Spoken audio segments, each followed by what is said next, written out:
Please be upstanding for His Honourable the Mayor.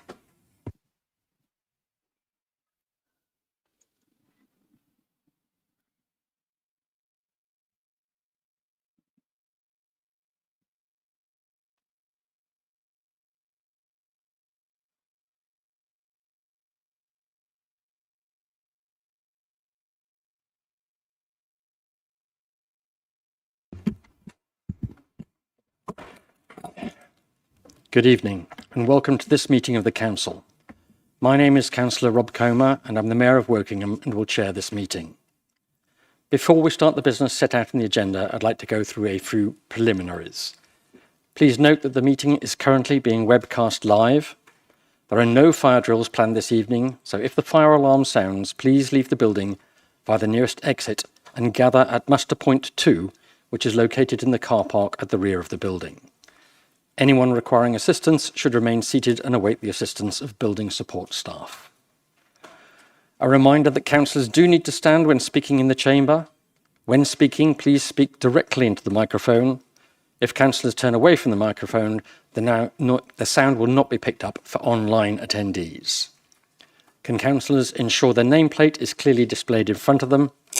And may I remind everyone that I intend to adhere strictly to the timings set out in the Constitution. Do we have any apologies for absence? We do. In terms of apologies for absence, we have Councillor Martin Alder, Councillor Rachel Burgess, Councillor Mark Brunel Walker, Councillor Chris Johnson, Councillor Melanie de Jong. And online we have Maggie Nagala and Councillor Vishal Srinivasan. Thank you. May I sign the minutes of the council meeting held on the 21st of May 2026 as a correct record? Could I have a show of hands, please? As there is a majority, the minutes are agreed. Thank you. Does any councillor wish to declare an interest in any item on the agenda? And can I remind members that they must specify the nature of their interest and which agenda item their interest relates to? Prue, Greg, and Stephen. Prue, Greg, Stephen. Is that it? No, David? Can I just check? Is that all? We've got Prue, Greg, and Steve, and David. Thank you. Thank you very much.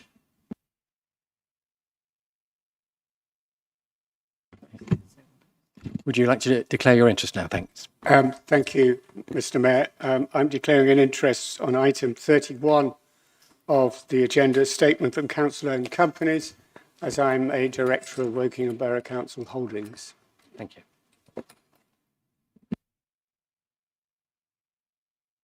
Prue. Thank you, Mr. Mayor. I'm also declaring interest in item 31 as I am also a director of WBC Holdings. David. And for the third one, I'm declaring an interest in item 31 because I'm a director of Optalis.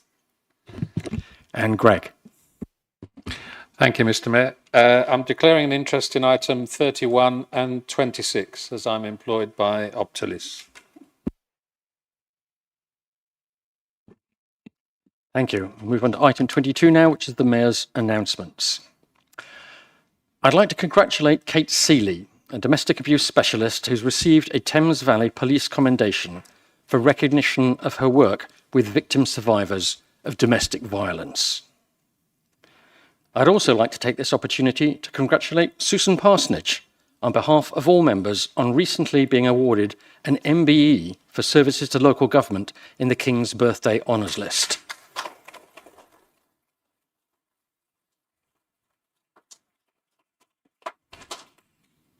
I think all members will recognise that many of our officers go above and beyond the call of duty, and it's gratifying when they're recognised by other bodies in so doing, and I'm really pleased, therefore, on behalf of all members, to be able to congratulate both Kate and Susan.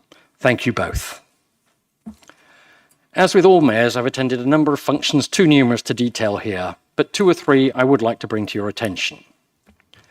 I attended a celebration of our Wokingham foster carers, and I doubt if anyone here has ever had such a newly minted mayor before, being only 16 hours into the role. For me, this was a very emotional event, talking to a number of foster carers, in hearing the stories of them and of their charges. We owe all of these people a debt of gratitude. I know we have foster carers in this room, and to them and to all our wonderful foster carers, I'd like to express the appreciation of this council and all its members. I attended a big river clean-up at the Woking and Waterside Centre on the Thames down by Thames Valley Park. And here volunteers went out on the river and collected a surprising amount of rubbish from what initially looked like a pristine part of the Thames. I mention this because I think that the Waterside Centre is a facility that is too frequently forgotten about. Indeed, I often think that Woking residents forget that we are a Thameside borough at all, and the river acting as it does as our boundary from around the Waterside Centre through Sonning, Wargrave and out through Remenham. Those of us who've been to Henley Festival, as I did this year, will, I hope, realise that although it's called the Henley Festival, it actually takes place in Wokingham. So when you hear of residents who want something to do on the water, please remind them about the Wokingham Waterside Centre. And thirdly, I attended another citizenship ceremony recently. Although it's pretty hot inside that gown in the weather we've been having, this is one of the great parts of being a mayor, welcoming new citizens into their British nationality. And on this occasion, we welcomed 39 new citizens into the borough from 18 different countries. Some had been here for a long time, some were relatively new. We should be proud that we can welcome people from so many different nations who've chosen, for different reasons, to build their lives and their homes here. Like everywhere, we have our challenges, but the borough really is a pretty good place to live. And finally, as members, we are all corporate parents. Our Aspire Children in Care Council came up with the idea of creating a blanket for children coming into our care. They wanted to fill the blanket with hopeful messages and drawings so that new children felt like they were wrapped in love and comforted by those who had come before them. They said, in a world where everything feels very remote, these are our real words and feelings. Children we care for and care leavers in Woking wrote messages and did drawings, which were collaged together and made into a fleece blanket. And here is that blanket.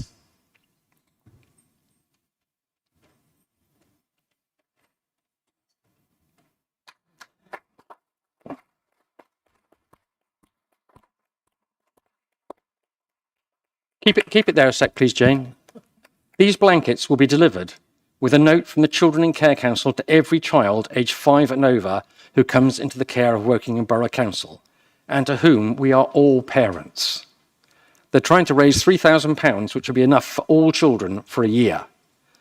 You will all either have received a link to a GoFundMe page or you will shortly do so. Please give generously and bear in mind that these are our children. Thanks, Jane.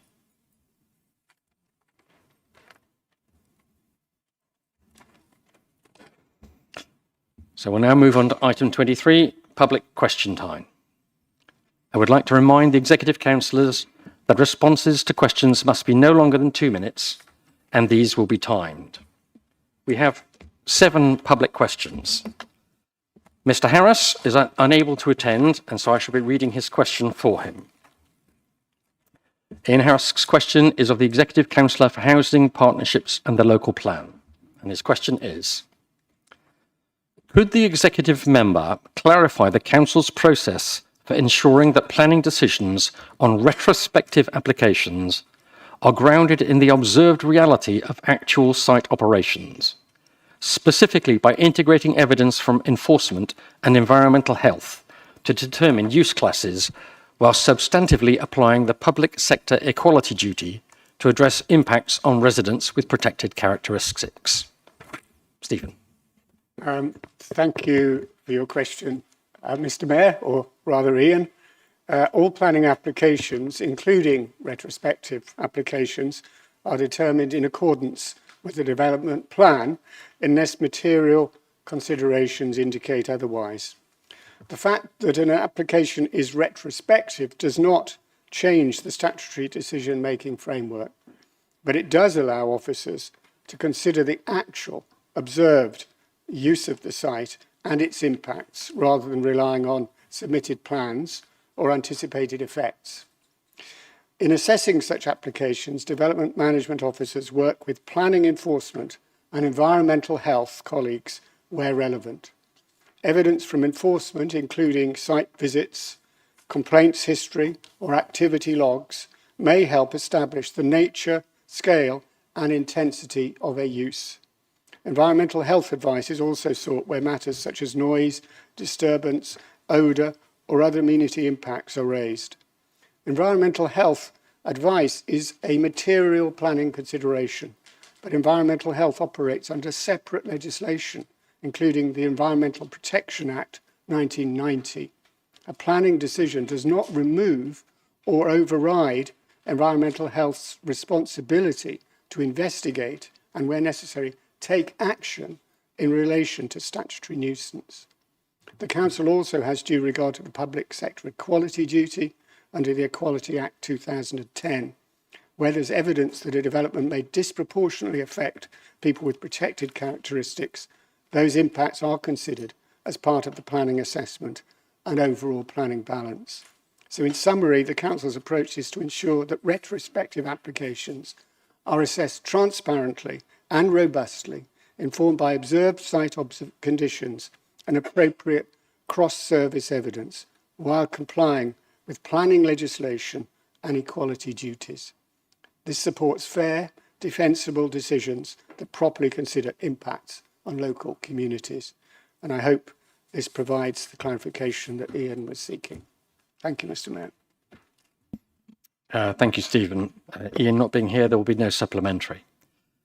Move on to the next question. Harvey Aaron is asking us a question of the Executive Councillor for Active Travel, Transport and Highways.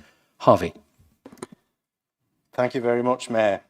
Given the prolonged blanket closure of the pedestrian and cycle access linked to the South West Distributor Road works at the East Hampstead Road Star Lane crossing, and given that the petition has now reached, I'm just going to update you on this number. It's now 1,052 actually, but at 4 this morning, 4 minutes past 5 this afternoon, it was 1,050, which is an increase of 37% and an increase of 282. Will the executive member commit the council to publishing within 10 working days a clear time-bound action plan to restore safe pedestrian access as soon as physically possible, rather than treating any tentative October reopening as a default position? The plan should set out what practical options are being actively reviewed to make safe access possible now or sooner, including any temporary protected corridors, rigid barriers, surface lighting, signage, marshalled access, phase working, weekend or out of hours access, alternative segregated routes, and whether Gypsy Lane footpath and the bridge route, which residents understand is also closed since February 25, can be reopened as part of a solution. Residents were notified on the 20th of April 26. Full access was closed on the 24th of April 26. And if access remains closed for a 10-month period, this would amount to 303 days. This long-term severance undermines local walking, cycling, road safety, net zero and well-being objectives, and affects residents' physical and mental health. Residents are asking the council to deliver the earliest safe solution. Thank you. Harvey, thank you for your question.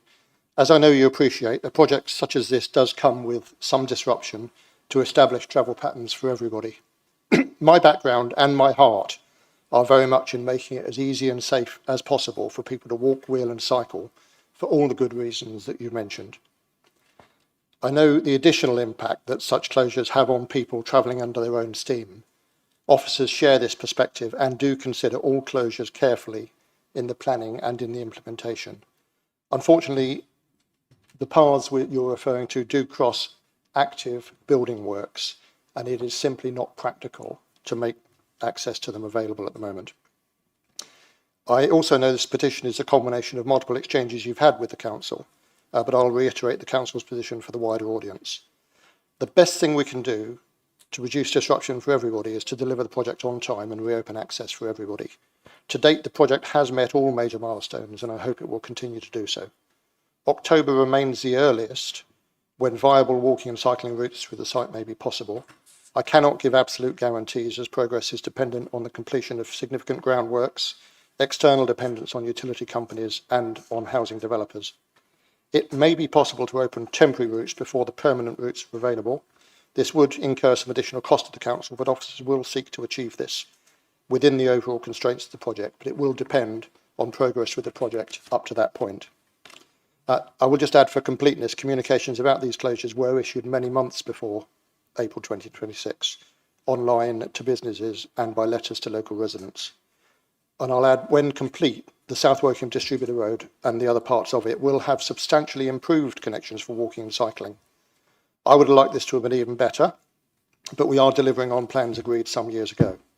I will thank you for your efforts to highlight this issue, and I will ensure the team keep you up to date on progress towards delivering the earliest safe solution within the constraints of the project, restoring pedestrian access, which we all wish to see. Thank you. Harvey, do you have a supplementary? Yes, I do. Firstly, thank you, Councillor, for your commentary. From information that I received today, and it was noted from a letter that I'd received from Ian Haller on the 23rd of June, risk assessments, no indication of alternative protection access was actually explored. I and residents find this quite odd as it infers that alternatives were overlooked, and what we have as a result is a diversion that is not a reasonable substitute. At just under 2 miles, it's too long and impractical for many everyday users, including that of school children, older residents, cyclists, dog walkers, residents with limited mobility and wheelchair users. Over 1,000 signees say so. If no safe alternative route can be opened sooner, with a quoted cost that I've been given, which is less than 0.5% of the total capital spend of highways maintenance, to a sum of £60,000, and that was a letter I received from Ian Haller on the 7th of July. The overall cost on a daily basis versus the end date of the mid-February, this February the 10th, would actually account for a sum of £454.55 over those 132 days. So my response on this is, will the council commit to making this investment and create a solution of safe access October or earlier and restore faith in the council to the community who are currently cut off and inconvenienced by this blanket long-term closure? Thank you. Thanks, Harvey. There's quite a lot of detail in there, and I won't attempt to try and answer all of that now. If you'd be happy to put that in writing, we can certainly answer those questions. I know the impact of this is not just financial. Obviously, the impact on the schedule is key to the project, and that will have been a large part of the officers' thinking. I say, as far as the rest of the detail points you've made, very happy to look at those. Thank you. Thank you very much. We move on to Nicholas Martin, who is going to ask a question of the Executive Councillor for Housing, Partnerships and the Local Plan. Nicholas. Thank you. We note that the local plan currently being assessed by the Government Inspector includes the already approved 1,875 dwellings in the SWD, but perhaps you can confirm this, seems to allow for an additional 1,100 dwellings previously called the SWD extension. We note these additional 1,100 do not yet have planning permission, and we, working with our parish council, and many residents are objecting to them, not least on the grounds that enough is enough, bearing in mind the ongoing developments close by in Bracknell Forest. Is Wokingham Borough Council supporting the additional 1,100 dwelling development? Thank you for your question, Nicholas. And I do understand the concerns of residents about the scale of development in the parish and nearby. The overall housing allocation for our borough is determined by central government, and we are left with the unenviable task of finding sites to accommodate that number. Sites are promoted to us by landowners and developers, and our professional planners then assess each promoted site and make recommendations on which are the most suitable in terms of availability, compliance with policy, and deliverability in the planned period. Each site is subject to rigorous testing and consultation. The original South Wokingham development, which, as you rightly say, was included in the last local plan, is now being built out with the South Wokingham Distributor Road progressing and homes being sold. The local plan currently at examination includes a site next to the South Wokingham development, known as the South Wokingham Extension. This extension was in the draft plan that we inherited, though the number of dwellings is now larger, thanks to the previous government refusing to make any allowance for past over-delivery. The promoters of the South Wokingham Extension have submitted planning applications in advance of the plan completing the examination process, though the strategic soundness of the plan's major allocations, considered in November 2025 at the Stage 1 hearings, has been accepted by the inspectors by virtue of their moving on to the Stage 2 hearings on details. I understand that the applications are currently being assessed by our planning officers. As the applications are in the system, they're live applications, I cannot comment on them, and we will have to await the officer recommendations to know whether, in our professional planner's judgment, the applications conform with local and national policies and are therefore acceptable in planning terms.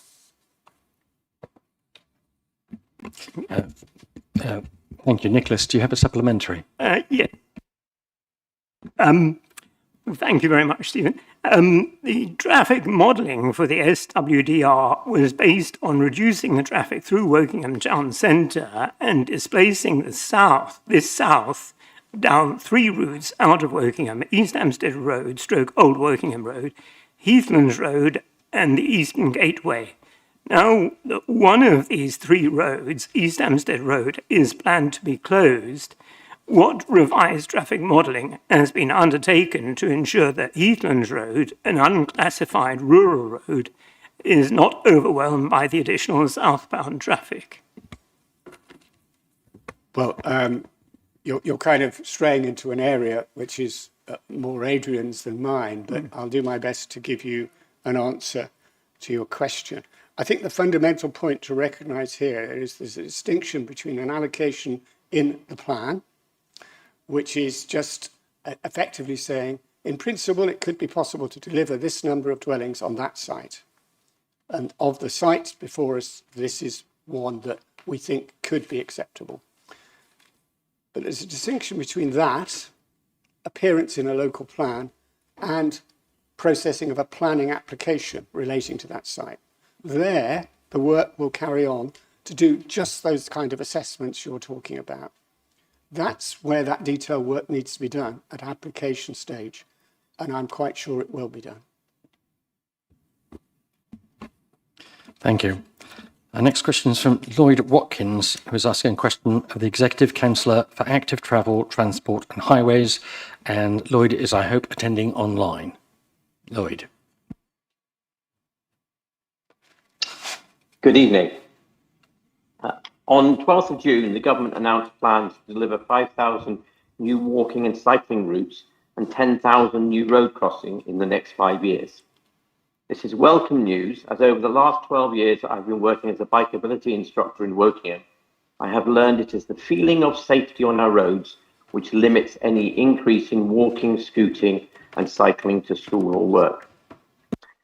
Given this understanding, I was pleased to see your policy announcement in January to progressively increase safety on our roads by introducing lowered speed limits across the borough. I understand the first round of consultation of this ended in May, but I'm yet to know when and where I might first expect to see these safety measures enacted. Can I ask, therefore, how many requests have been made by the town and parish councils across the borough to have speeds reduced, and how many requests have been made by members of the public to see speed reductions in specific locations?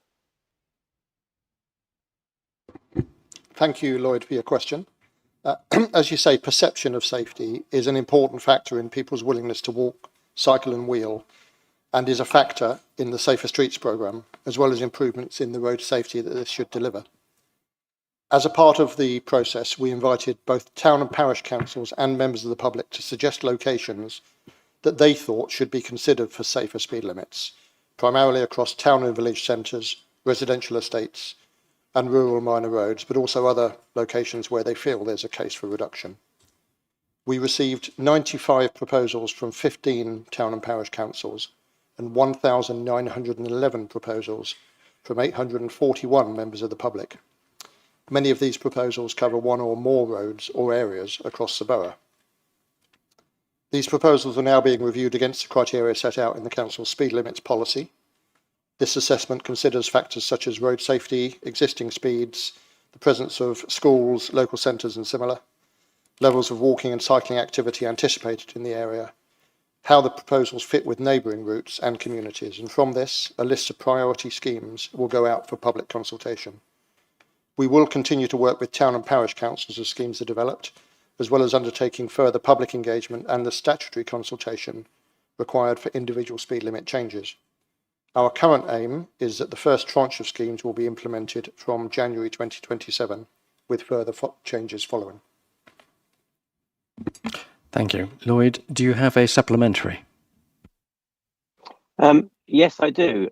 And that's nearly 100 suggestions from parish councils and close to 2,000 from members of the public. That gives me a pretty clear indication of the number, the quantity. I'd like to delve a little further into the quality. Is this level of contribution to a traffic survey large, medium or small? Is it a good response for the council? And were any areas particularly popular for changes or missed out for suggestions of changes? So how widespread and how big a response is this?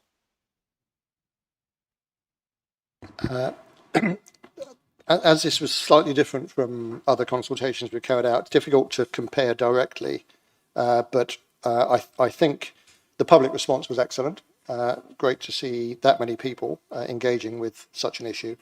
We didn't get a response from every parish council, as you'll have guessed from the number 15, but the 15 that did respond positively to the question came back with very well thought through suggestions. We haven't completed the analysis yet, but from what I have looked at, the responses cover the whole of the borough, or come from the whole of the borough, I should say, and they do include examples in all of the categories I mentioned, so town centres, village centres, residential areas and rural minor roads. In some cases, they were reiterating requests that had already been lodged with the council for such changes in the past. Where we have responses from the public and parish councils, that will influence the priority. And the lack of responses from parish council also will be a factor in prioritisation, but it doesn't change the overall principles of the approach we want to take. I will add the principles of the speed limit policy were reinforced by fresh guidance received just last week from the government for active travel in rural areas, which was very consistent with the approach we had already taken. We are expecting further guidance from the government this year on setting local speed limits, and I anticipate that will again reinforce the approach we're taking and give us further helpful guidance as to how to do this well. Thank you. Thank you, Adrian. Our next question is from Peter Humphreys. Good to see you again, Peter, who's asking a question of the Executive Councillor for Resident Services, Inclusion and Fighting Poverty. Thank you, Mr. Mayor. I was going to congratulate Rachel on getting her first PQ for me, but as she's not here tonight, I suspect Stephen might be getting it. No? Oh, she's up there. Sorry, I thought she'd be down here. I know. Sorry. I'm very small. Fair enough, you're here. Global warming has long been a well-known phenomenon, and the media keeps reminding us that all the highest temperature records have been set this century. WBC has even declared a climate emergency and created an executive post for this portfolio. The Council's spin section has been bombarding us with posts about sustainability of the town centre regeneration, even though there are glaring omissions such as lack of solar panels on the roofs of the car parks and many mature trees were culled. Taking all the above into account, it is truly baffling as to why the new library at Carnival Pool had to close during the recent warm weather. More so as to many schools are also closing, and the publicity about how school education lost during COVID would seem to be the time when kids would want to make use of an air-conditioned library rather than go home to a property no cooler than their schools. The idea of keeping buildings cool is not new. I've attached a photo for you of a wind catcher in Iran where the technology goes back to the 14th century.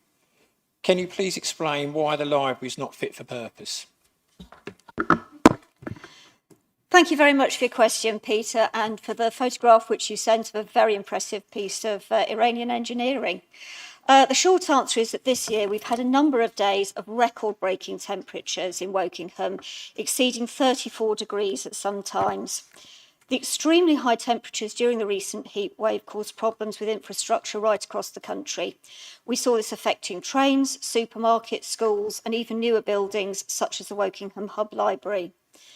The Chartered Institution of Building Services Engineers design standards, typically used for buildings of this type around the country, mean that buildings are constructed to deal with normal summer maximum heat. In the Thames Valley and South East region, the standards give a typical normal outside maximum summer heat of 28 to 30 degrees C. In the case of Wokingham Library, advanced building materials and a cooling system which uses automatic opening vents are designed to deliver an internal summer temperature of around 22 to 24 degrees on the hottest normal summer days. Record-breaking heatwave temperatures, which we've had on a number of days this year, are obviously a different scenario. And climate change means that we will likely face more of these weather patterns in the future. The Council and the library staff are committed to keeping libraries and other public facilities open for the use of the public as much as possible. The recent extreme temperatures have led us to having to close the libraries early on a number of days. The libraries team are working with the Council's design experts to assess whether the building's cooling mechanisms are performing as intended and whether any further mitigation measures are needed in light of rising summer temperatures in the UK.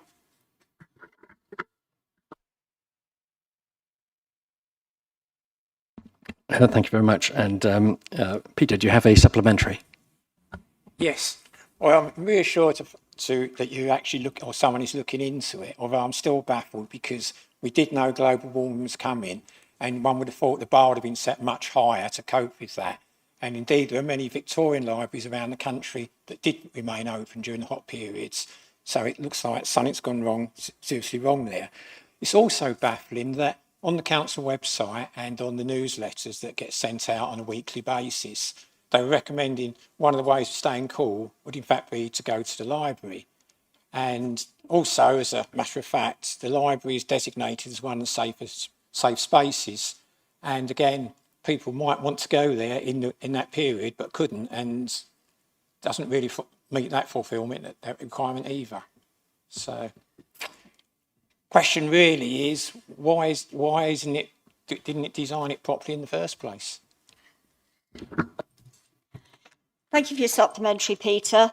The speed of global warming has doubled since work on the Carnival Hub started, and we are very much feeling the effects of that. The Liberal Democrats weren't in administration at the time that the design for the Carnival Hub was completed, and I don't know the details of why this design was approved, but the building was designed to meet national building standards with reference to the expected maximum summer temperatures in the south of England. And I think with climate change now driving much higher summer temperatures, this administration has stepped up preparations for meeting the effects of the climate crisis. We're in the process of amending our climate strategy, and that's looking at three priority areas: mitigation, nature and resilience, which is recognising that there have unfortunately been irreversible changes to the climate. And we're now looking at implementing measures to protect our most vulnerable residents from these severe weather events. And that's going to inform our decisions on which actions to prioritise, which will be both affordable and provide the most cost benefit to our most vulnerable residents. Ultimately, preparing our buildings for rising temperatures is a very significant financial commitment, and its progress is going to depend on support from central government. At the moment, we're working with the reality that national government has cut our funding by 43 million. This is the second year in a row that we've applied for funding from the government's Library Improvement Fund to install air conditioning in our libraries. We didn't get the funding last year. This probably reflects the government's position that funding will be concentrated in areas of greater social deprivation, but we have put in for some more funding again this year. Thank you. We only have a couple of public questions left, but as we're running out of time, I would like to propose that the Council Procedure Rule 5.14.8 be suspended to allow all public questions to be heard. Do I have a seconder? Thank you, Prue. All those in favour? Thank you very much. Carried. So we'll move on. Our next questioner is currently not present, so we're going to skip on and go to 23.7 and then come back to that question if he's arrived. So if I can go on to Catherine, please. Your question is of the Executive Councillor for Housing, Partnerships and the Local Plan. Thanks, Rob. Proposals have recently emerged for a 72 megawatt data centre at Thames Valley Park. While this site is an underutilised, privately owned business area and data centres are essential digital infrastructure, I have significant concerns about the potential environmental impacts. My main concern is the lack of local grid capacity, which has led to proposals including gas fuel cells power generation on site. And this could make the site the borough's single largest source of greenhouse gas emissions, with annual carbon output comparable to the whole borough's domestic gas and electricity use combined. Although there's no proposal to use the Thames River for cooling, venting the resulting waste heat from the roof could still harm nearby communities and ecosystems. This much heat could also meet the needs of tens of thousands of homes' hot water and space heating requirements, representing a huge missed opportunity for greater local benefit at a time when many households face energy debt from repeated price spikes and domestic heating is one of the borough's biggest emission sources. Could the Executive Member for Planning, and a much longer title, please clarify what processes and policies would apply to any data centre planning application in the borough, particularly one which includes on-site planning power generation? Thank you very much, Catherine. Very nice to see you. Data centres certainly create a lot of heat. I think we can say that with absolute confidence. Normally, much of this heat is treated as a waste product and is released into the atmosphere. However, that heat can be captured and reused. A heat network is a system of insulated pipes that carries hot water from a central source to homes, schools and offices and other buildings. Instead of each building having its own boiler, they receive heat through the network. A data centre can therefore become a large, reliable source of heat for nearby communities. But if I could just now turn to trying to directly answer your question, whilst we're aware of the public consultation, no planning application has been submitted yet for a data centre at Thames Valley Park, and it would be therefore inappropriate to comment on the merits of a proposal or prejudge any future application. Were an application to be submitted, it would be assessed through the statutory planning process against the development plan, national planning policies and other material planning considerations. The Council is required to determine each application on its merits, considering economic, environmental and social impacts alongside the technical evidence provided. Data centres are increasingly regarded by government as critical digital infrastructure supporting economic growth, innovation, digital connectivity and investment. As demand for data processing, artificial intelligence and cloud services grows, councils are being asked to consider how this nationally important infrastructure can be accommodated in a sustainable way. Alongside this, planning policy requires careful consideration of environmental matters, including energy supply, carbon emissions, climate change, and biodiversity. Where proposals include associated energy infrastructure or on-site power generation, these impacts would form part of the assessment, informed by consultation with relevant statutory bodies and technical specialists. Grid capacity, energy resilience, and decarbonisation opportunities are all issues that may be relevant consideration, depending, of course, on the scheme proposed. Any application would be subject to public consultation. Stephen, can you wrap up, I will please? indeed to comment before a decision is made. Thank you. Point of order, Mr. Mayor. I was just going to make the same point. A lot of these answers have been a lot longer than they should be. I don't know whether the timing's working or not. I'm told that we are timing them.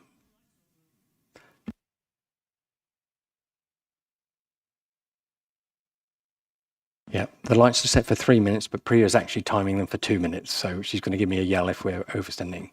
But we'll bear that in mind. Thanks, Pauline. Catherine, do you have a supplementary? Yes, I do. The emerging local plan includes ambitious climate targets for new residential and non-residential development, requiring them to generate at least the same amount of electricity as they demand over the course of a year, and ideally on site in the development or otherwise supporting renewable generation off-site. When can we expect these policies to carry weight as the local plan moves towards hopeful adoption? Okay, thank you very much, Catherine, for highlighting some of the important environmental policies in the new local plan, which is currently, I think, at the last stages of examination. We're not quite certain whether the formal examination hearings have finished or not, but we believe they probably have. And we're awaiting suggested modifications from the inspectors. All local plans are subject to modifications. These are often just minor wording changes, but we await those.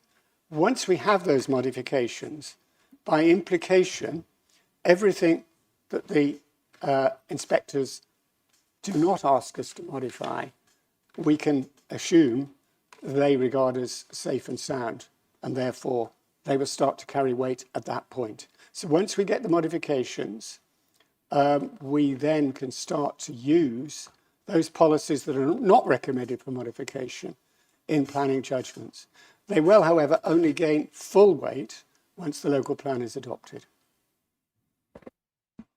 Thank you, Stephen. I'm assuming, Priya, that Philip Chalice hasn't arrived yet. Right, well, in which case, I'm going to read Philip Chalice's question, which was a question to the Executive Councillor for Finance and Governance.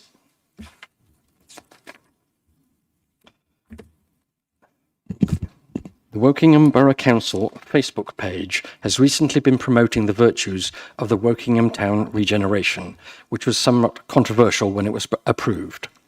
It is not clear who is responsible for the content of these posts, which, although not overtly party political, are surely political. One post with a series of photos of events states, "This is what Wokingham was regenerated for, creating well-used community spaces open to all." Future posts should clarify that this was a Wokingham Town regeneration and not a Wokingham regeneration, as residents of other population centres in the borough already feel forgotten and wait impatiently for news of when their areas will be regenerated. I am sure there were many reasons for the regeneration. Could you publish a full review of the success or otherwise of Wokingham Town regeneration, judged against the full range of objectives, including the financial aspects, which would offer residents a more balanced and less political interpretation of success than the current selective posts?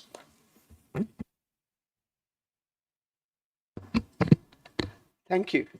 Well, yes, Phil's question requires a lot of history to be crammed into a 3-minute response. The campaign you are seeing marks the cumulative vision of that was originally set out in the Wokingham Town Centre Master Plan adopted in 2010. The Master Plan set out the objectives, including creating a thriving town centre, supporting an 18-hour economy, improving public spaces and delivering a high standard of design. The final piece of work, which is Carnival Place Flats, are just reaching completion. As a key measure of success is the experience of those who live, work and visit Wokingham. Local businesses featured in the campaign have described the positive impact of that regeneration and has on the town centre has had on the town centre in their operations. The success of the regeneration is also being recognised independently through numerous national and international planning, property and public sector awards. These commendations have highlighted its innovative approach, high quality design, strong financial delivery and a community focus, with professional bodies identifying it as an example of best practice that other towns can learn from. This has all been despite that since it began, we've had Brexit, COVID, a change in government, a change in administration of this council, the financial impacts of war, the Truss quartering budget and local government funding being stripped away. Shopping habits have changed, working habits have changed and our economics have changed, but Wokingham has adapted and thrived despite these things. As a council and community, we should be proud of what has been achieved here and the lasting positive impact the regeneration has had on Wokingham Town Centre. I must, with this statement, also commend Wokingham Town Council, who used their S106 funding from the new housing developments to fund the improved work at the same time as Wokingham Borough Council's work. They led on repaving Wokingham Marketplace, adding better facilities and CCTV. They also invested in and now manage Elms Field, including the play area and the green space. When talking about Wokingham Town Centre regeneration, it's hard to separate their contributions and efforts because most people won't know what the council did. Could you wrap up, please? And it's this kind of collaborative working that essentially making the scheme work. Wokingham Borough Council remains committed to supporting development in all areas. Okay, thank you. Thank you. That concludes the public questions. For those people who've asked public questions, you're very welcome to stay for the rest of the meeting, but can I ask that you move up to the public gallery to continue to view the meeting?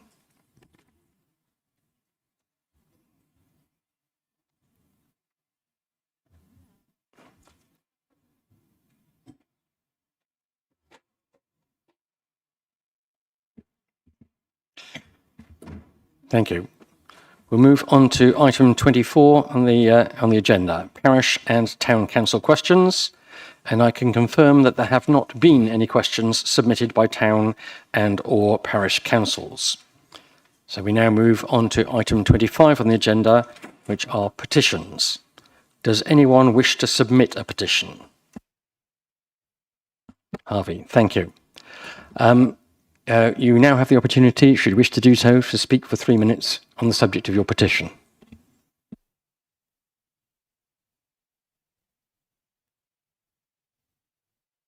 Just checking, people are watching. So don't cut off our community and restore safe pedestrian access over Star Lane Crossing. And it's around what further action can be taken to deliver the earliest safe restoration of pedestrian and cycle access.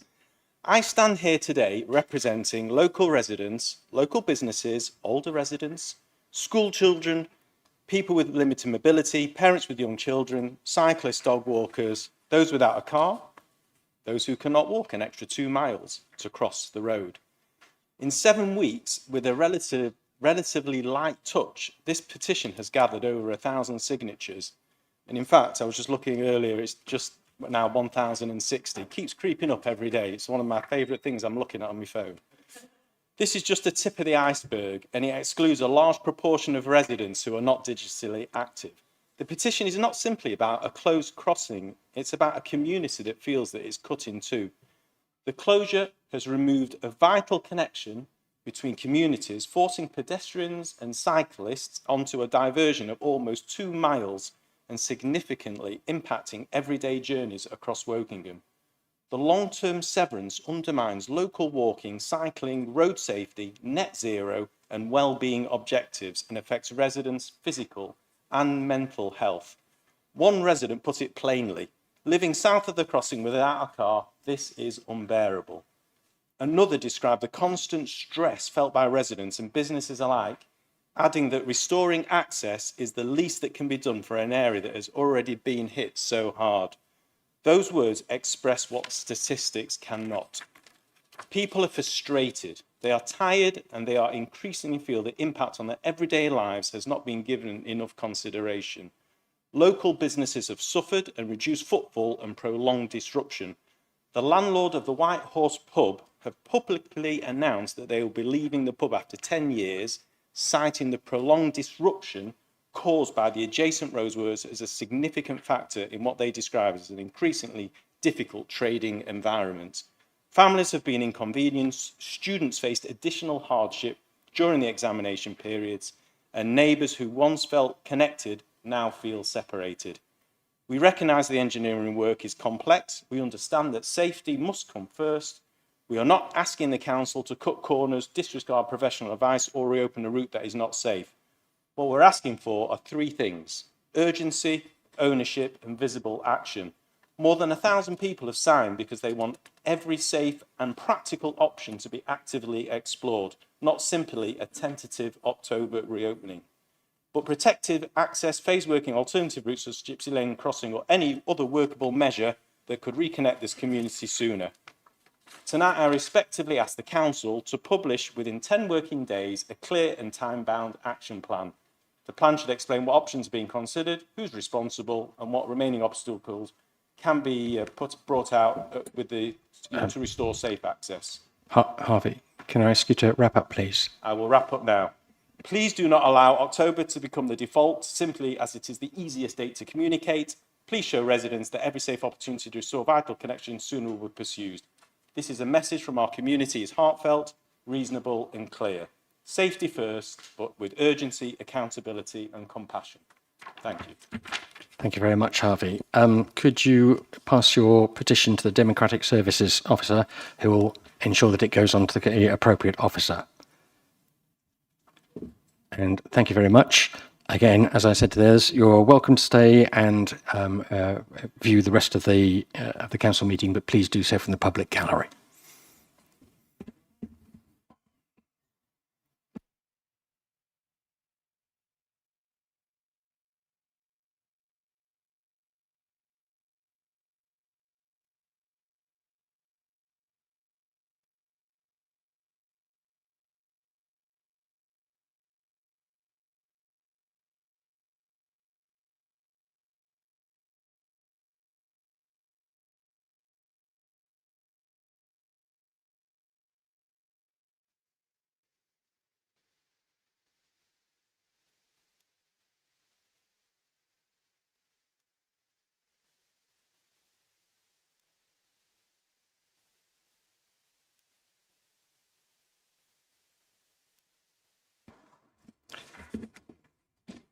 Good. We'll now move on to item 26, the social care future.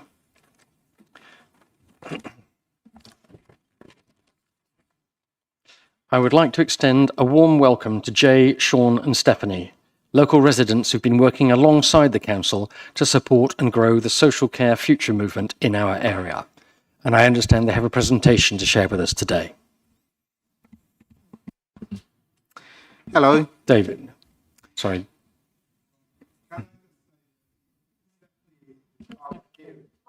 Sorry.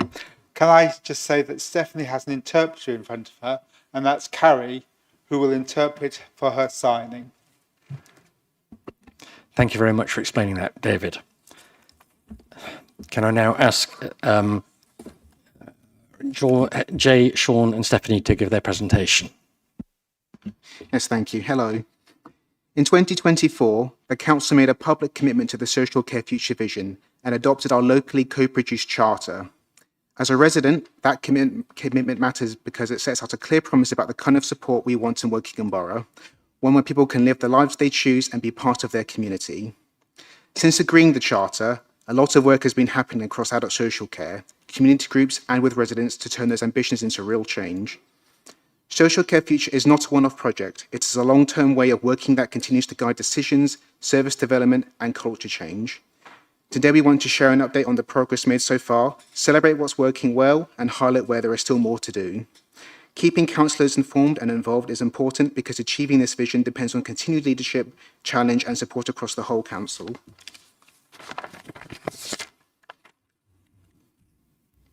What really matters is whether people experience a difference in their day-to-day lives. We're now starting to see evidence of that impact. For example, improvements to the disabled bus pass scheme, which we worked with the transport team on last year, led to an estimated 61,000 extra trips this year, helping people stay connected to their friends, family and their communities. We've continued to grow the movement behind Social Care Future. Our stories have been seen over 129,000 times, reaching audiences who wouldn't usually engage on this topic.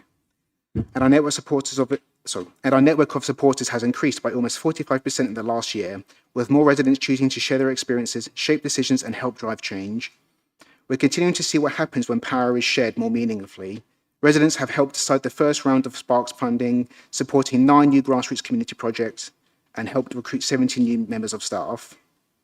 We've also launched new initiatives that help make our communities more welcoming. Later this evening, you'll hear directly from residents involved in projects such as Changing the Story of Social Care, Gloriously Ordinary Language, and the Inclusive Design Group, and the relaunched Safe Places screen. Since everything you'll hear tonight connects back to the commitment made in 2024. These are not standalone projects. They are examples of residents, communities, and the council working together to make sure the social care future vision a reality. I'm going to hand over to Jay, who will tell you about our work on gloriously ordinary language and changing the story of social care.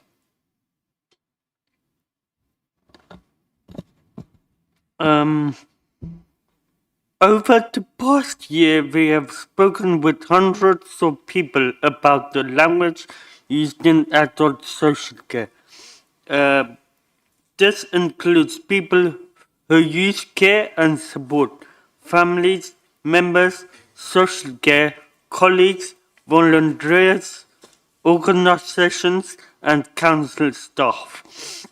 We learned the words matter. The language we use affects how people feel, whether they feel respected and whether they feel confidence asking for support. We launched with Glorious Ordinary Language in April 2025. A small team from Wokingham Borough Council and Optilis joined colleagues from other local authorities who share a commitment to making the language of social care more human and inclusive.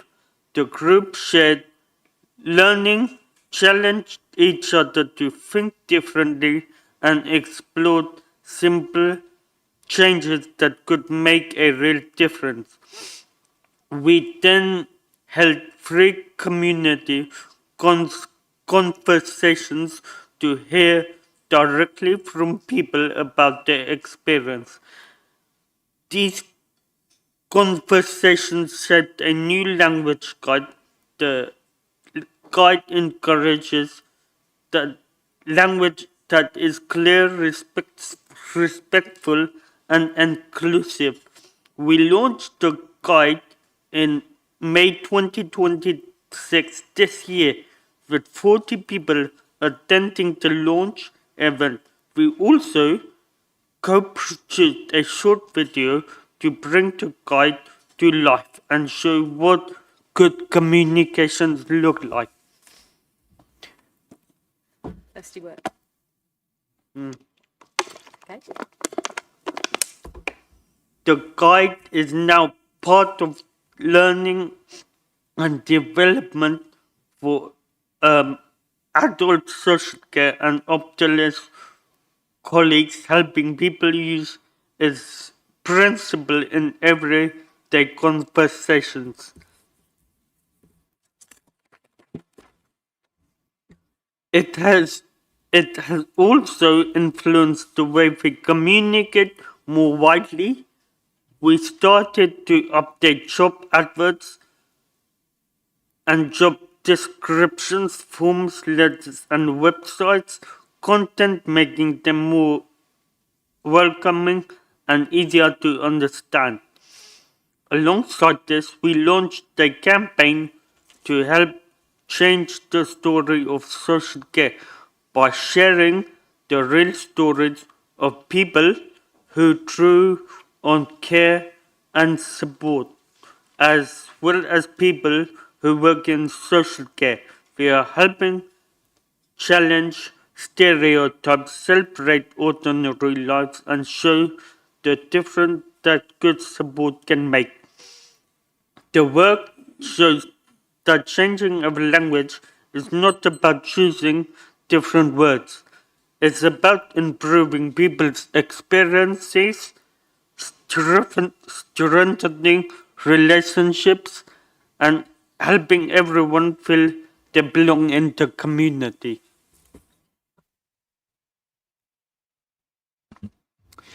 I would like to share an update on work I've been involved in to recommission voluntary and community sector support. The aim of this work is to help people get support earlier when they need it. As a child, I had a lot of problems that were not dealt with until I reached a breaking point. Getting involved in something that was not reactionary, but preventative, felt important and really struck a chord with me because I had a personal connection to it. As a resident, it can sometimes feel like the council's work happens in the shadows. I was interested to see how things are organised, but also being empowered as a resident to have a direct impact on how services run in the future appealed to me. It was also a completely new experience for me. The co-production group brought together residents, council staff, and representatives from town and parish councils and GP surgeries. In September 2025, we looked at all the information available about the current services. This included information about services, about how services were performing, survey responses from residents, and data about what people in the borough might need in the future. As a group, we looked at what was working well and what could work better. We talked about what we wanted from service providers, collaborated on key priorities, and thought about things that could be changed to make sure the council is investing in the things people actually want and need. We used this to develop a set of improvement principles that we felt should shape how services delivered in the future. This included making communications more inclusive and accessible, making services easier to navigate, and ensuring services work together better so people do not have to keep repeating their story. In March 2026, the group met again to turn those principles into part of the commissioning process. We worked together to develop and refine questions for service providers, making sure they reflected what we wanted future services to deliver. We also looked at what a good answer from a provider should include and help shape the scoring. We built our improvement principles into the process, so the questions and scoring will check whether providers can deliver the quality we're aiming for. These scores, along with other requirements, will help decide which organisations are funded to provide support in the future. What I learned from being involved in is that my involvement and the involvement of other residents was not just for show. The council has really committed to the social care future vision. They actively care about what they do and make sure our feedback has a tangible impact on what is being decided and worked on. This approach has also been applied to the development of the council's care and support framework, which sets out how home care providers support people in their own homes, helping with everyday tasks, keeping people safe and well, and making it possible for residents to stay independent in the place they know and love. Together, that means residents have had a say in decisions that will influence how more than £200 million is invested in services over the coming years. Knowing that shows just how seriously our contributions have been taken. It is reassuring to know that what matters most to local people is helping to shape those decisions.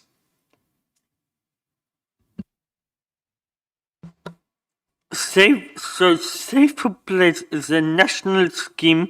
The scheme started again in the Wokingham Borough. Safe places help people feel more confident when they are out in the community. If someone feels unsafe, worried, or need help, they can go to the safe place. It is a place of safety and support. There are 19 safe places across Wokingham Borough. This includes shops, communities, leisure centres, churches, and finally, leisure centres. Optilis is helping to run the Safe Place scheme. They have employed 2 people with lived experience of using services to support the project. The role is to help to grow safe places, and this includes signing up new places to be safe places, providing information packs, delivering training, and also carrying out mystery shopping visits to check the quality of help. Safe places give people somewhere to go when they need help.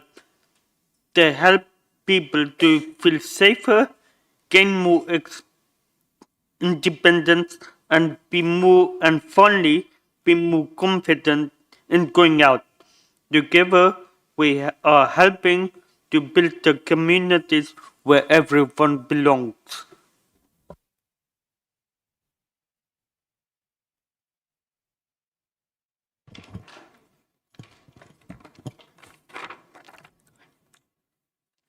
Okay, so the Inclusive Design Group is a resident-led group that was set up this year to help make buildings, public spaces and services across the borough more accessible and welcoming for everyone. The group's work links closely with Social Care Future Vision of creating communities where everyone belongs. People cannot truly belong if they cannot access places, services, or opportunities, or live the life they want.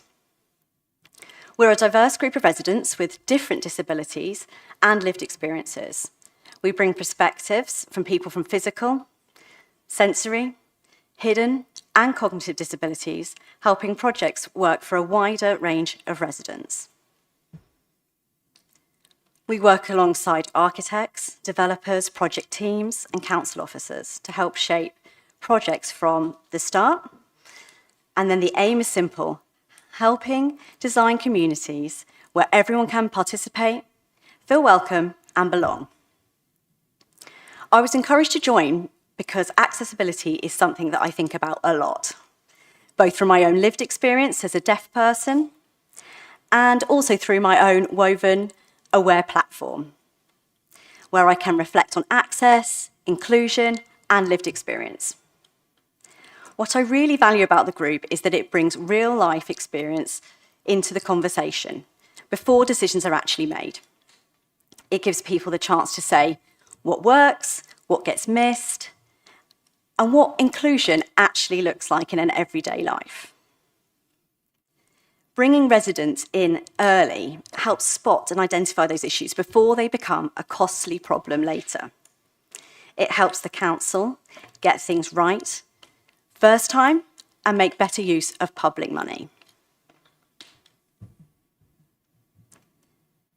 Being part of the group has reminded me that the small details can make a big difference. Things like signage, layout, communication, and how welcoming a place feels. It's also reinforced something important to me, which is that accessibility is not just about physical access. Communication access matters too.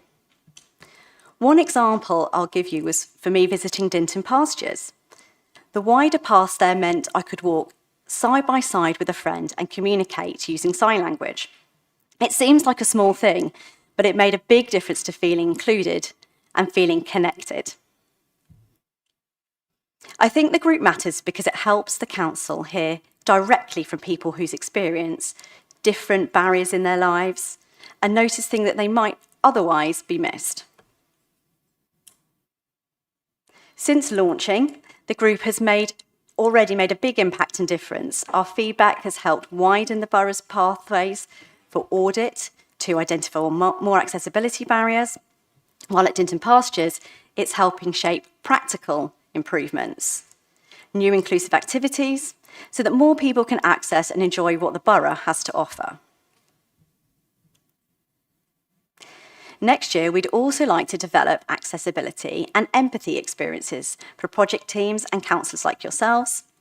We saw the value of this when one of the group took some members of a council team around a building from their perspective as a disabled person.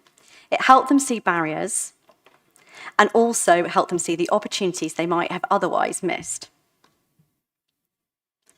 The benefits often go far beyond disabled residents. Features that help wheelchair users can also help parents with pushchairs, older people, and many others. For me, the Inclusive Design Group shows that when residents are listened to properly, they really can help shape places and services in a much more thoughtful and inclusive way. Ultimately, we're helping create a borough where more people can participate, stay independent, and feel like they belong.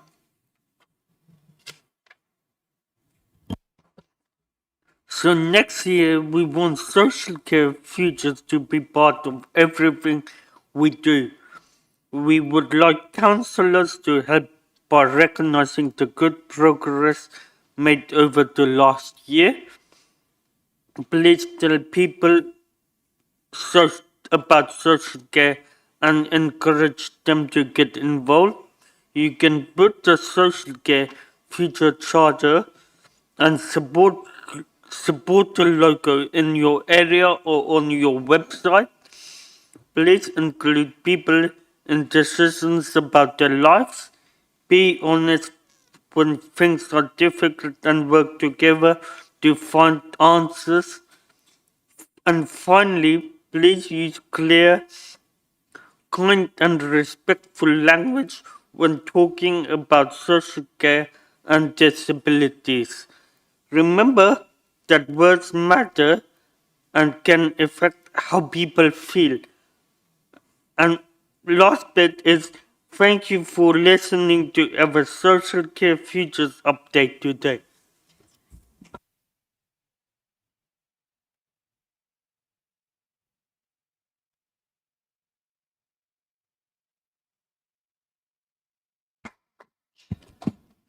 Jay, Sean and Stephanie, can I thank you for your presentation and also thank you very much for your involvement in the Social Care Future programme. I'd like to move on to the actual meat, if you like, from the Council's point of view of this, which is the presentation of the report. And I understand, Stephen, that you're proposing the report. Is that correct? It is, Mr. Mayor. And do we have a seconder? David. David, thank you very much. Stephen, would you like to speak to the report? Can I second your thanks to Jay and to Sean and to Stephanie for their inspiring and very moving presentation of all the work that's gone on. It's an update that demonstrates what fantastic progress has been made. Social Care Future is really important, I think, in helping the council deliver services in ways that meet the needs of our residents. We are learning a lot from working with you, and I want to thank everyone involved, not just those who are here this evening to present, but all of those who have been involved as residents, all of our officers who have been supporting that brilliant work, and all of our partner organisations that have been involved as well. Stephanie summed up very strongly in words far more articulate than I can muster at the moment, why this is important, that we need to include everyone in our community, give everyone the chance to lead their best possible life. That's important for individuals and their families and friends, but it's important for all of us, because if everyone has the chance to contribute, we're all stronger for it. So thank you very much. And I would like formally propose the recommendation in the agenda, and that's that we continue to support the delivery of Social Care Future, receive an annual Social Care Future update report, and act as active ambassadors, to pick up Jay's point, active ambassadors, and encourage residents and voluntary and community sector groups to join the Social Care Future movement and to help make change. Thank you. Thank you, Stephen. I would like to suspend Council Procedure Rule 5.15.4.1c in order to enable comments to be made on this item either for or against, as opposed to solely asking members if they wish to speak against. Do I have a seconder for that proposal? Loads. Okay, well, we'll go with David then. Thank you very much. Are all councillors agree? Could I have a show of hands, please? Fine, I think that counts as a majority. That counts. Thank you very much indeed. Therefore, does any member wish to make any comments either for or against this? Any member who wishes to speak, please raise their hands.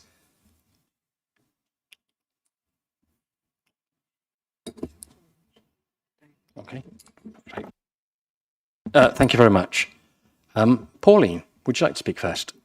Thank you, Mr. Mayor. I'd just like to thank all the presenters for doing such a good job. It's quite daunting sometimes having so many people to speak to. So well done, and thank you very much indeed. I found the thing that really struck me was the comment that you made about the path being the right width in order to be able to walk side by side and do sign language. I think it's really, really important that we listen to people who actually use our services and actually do the things that they want, rather than assuming that we know best and that what we do, what we think is what should be done. So please keep feeding all the feedback back. It's really, really useful. And I think you know best what you need, and it's very important that we listen to you. Thank you. Thank you, Pauline. David. Thank you, Mr. Mayor. Thank you, as many people have said, for your presentation. It was excellent. I think people should know that these three have in fact covered for two others who were phoned in ill this morning. So two people aren't here. So these three have had to cover for them as well. So I think they've done an excellent job just covering for people who couldn't come. So thank you very much indeed for that as well. One thing that brought Social Care Futures very close to my heart was that in the presentation that we had in our group, one of the people who gave that presentation cut my wife's hair for our wedding 6 years ago. There, but for the grace of God, go I. And that you can tell, it really hurt, really moved me, because it means she recognized me and she said, and that was very, very real to me. I'd also like to thank all the people involved in Social Care Futures, especially the people with lived experience, but also the officers, because they do a little bit as well behind the scenes, but especially the people with lived experience for their commitment and hard work.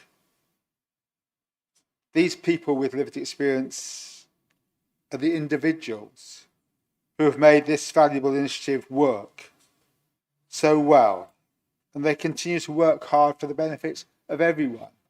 And yes, it's for the benefit of other people, perhaps with disabilities, but it's also the benefit of all of us.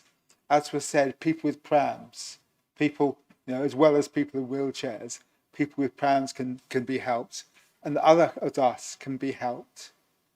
And it's making a more inclusive society. And I wanted to ask a question because I thought that would be useful. But certainly I would like to say, how can we get other people to be included throughout the borough in Social Care Futures? It's great being in the chamber. It's great going out to some of the voluntary groups, but it's everyone who's got to learn about it, who's got to hear about the use of bad language, which I'm probably quite honest, there was a word that I used, and then I was told to look up what it meant. And I realized how awful it was. And I didn't think that it was awful, but it was awful. And therefore I no longer use it. So how can we have other people involved in Social Care Futures? Because it's so important that it isn't just the council, it isn't just the voluntary sector, it's everyone being inclusive for everyone else. Thank you, David. Shahid. Thank you, Mr. Mayor. First of all, thank you very much for doing the presentation. It was really moving and also very insightful as well. I mean, as I told Shabbat is here as well, I just want to share some of the comments I had from my residents ward as well. It's a couple of comments. Some people move into the borough for two reasons. One, a person said to me, a couple of them. One, our schools are much better. And secondly, our social care is far better than our surrounding boroughs, right? Which was really inspiring to hear that. And one particular story, lady said to me the other day, 2 weeks ago, so her mom is in actually bedbound at the moment. She's getting a lot of support, but she said the amount of support and the level of support she's had from Woking Borough Council has been absolutely amazing. I say that in the chamber because it is very important that you hear that the compliments where you also hear the complaints as well. So thank you very much for doing what you do. I realize it's a very hard work, but you're doing some of the most important work in our community, looking after some of the most vulnerable members of our community as well. So thank you very much for doing that. Just one observation, also, and also with my experience for the last 3 years in the care sector as well, what I find is somebody who comes into, who actually needs the social care, one member of the family, they don't know where to start. It's something new for them altogether. They don't know which door to knock, where to get the help from, and sometimes there's multiple, places they need to go to. The question generally I'm asking is, how can we make it easier for our residents so they can get the help in one place, maybe one-stop shop? If there is any, maybe, that's good. And how can we make sure that the services we offer are widely available in our community? Thank you very much. Thank you, Shahid. We'll now, sorry, Stephen, were you trying to draw my attention? No, okay, sorry. We'll now move on to a vote on this item. So, I was wondering if I could say a few words very quickly. And I just wanted to say thank you. And thank you very much indeed for that presentation and for everything that you have done to make things better for people in Wokingham. We very often get the question, we get the challenge, why do we need to spend money on inclusion? And I think this shows why. It is because it's a very practical way of improving lives of residents in our borough. So thank you. Thank you, Rachel. As I say, we'd like to now move on to a vote on this item. So all those in favour of the recommendations as set out in the report, please raise your hand. I think that's unanimous, isn't it? Thank you very much. The recommendations are, well, all those against? No, any abstentions? No. Thank you. The recommendations are carried. And to Jay, Sean and Stephanie, thank you very much for your time, and you're welcome to stay and watch the rest of the council meeting. But please, if you wish to do so, could you do so from the public gallery?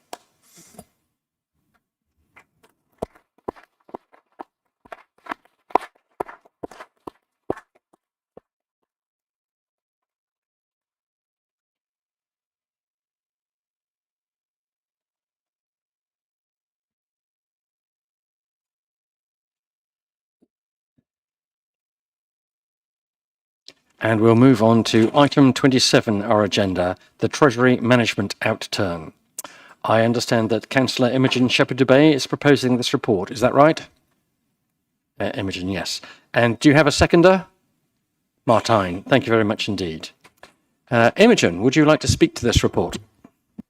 Yes, thank you, Mr. Mayor. This report has already been to our executive, but now we are bringing it to all councillors here. And it's all about Wokingham Borough Council's management of its funds throughout the year of 2025 to 26, particularly in relation to the council's investments and borrowing. It demonstrates that the indicators in the Treasury Management Strategy have been met. Our external borrowing at the end of March 2026 was 117 million, which reduces to 101 million after taking account of all of the balances. This is the lowest it has ever been for a long time, which keeps our interest payment commitments to external organisations also low. Our overall capital finance requirement for the 31st of March 2026 stood at an improved 365 million, which also leverages internal borrowing from its balances held inside the council, but not immediately required. This has been achieved by reducing our in-year capital spending and maintaining significant levels of debt repayment. Separately, the capital financing requirement for the housing revenue account was 105 million. This is money used for building and maintaining social housing. It is a little bit higher than the expected 95 million expected because we have not yet quite got all the expected payments from the Gorse Ride development. The average interest rate across all of our borrowing is 3.98%, which is slightly better than expected.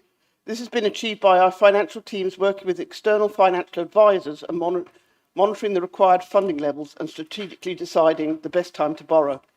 The report includes our prudential indicators and it compares the limits set to the Treasury Management Strategy, and there is a lot of information which you can see the performance against these indicators on page 47. The housing revenue account is excluded from this calculation as it is managed separately. Rental income from social housing tenants has to be ring-fenced for social housing only. You can see more of the details of what is happening with this on page 48. The capital financing requirement is the total historical capital expenditure. It has not yet been paid back from capital receipts and grants. This includes our outstanding loans issued for Wokingham Town Centre regeneration, loans on our housing companies, forward funding infrastructure, commercial properties and investor save schemes such as care homes and schools. This has delivered many great new services to our residents all across the borough. This is currently standing at 365 million and we are repaying it around 10 to 15 million per year. The report also covers our investments of cash balances, which is where we lend money to other local authorities and funds, bringing to us an interest payment. Our Treasury investment returns over the last year were around 0.7 million, which is lower than previous years, but this is because we've been using our internal balances for internal borrowing for our projects offsetting external interest payments. You can see the full table of investments at the end of this report, but the 0.7 million of unring-fenced funding last year is highly valuable to this council, and this report highlights good, responsible financial management of our resources. Thank you. Thank you, Imogen. Does any councillor wish to speak against the report? Jolly good. In which case we move to a vote on this item. All those in favour of the recommendations as set out in the report, please raise your hand. Wow, getting ahead.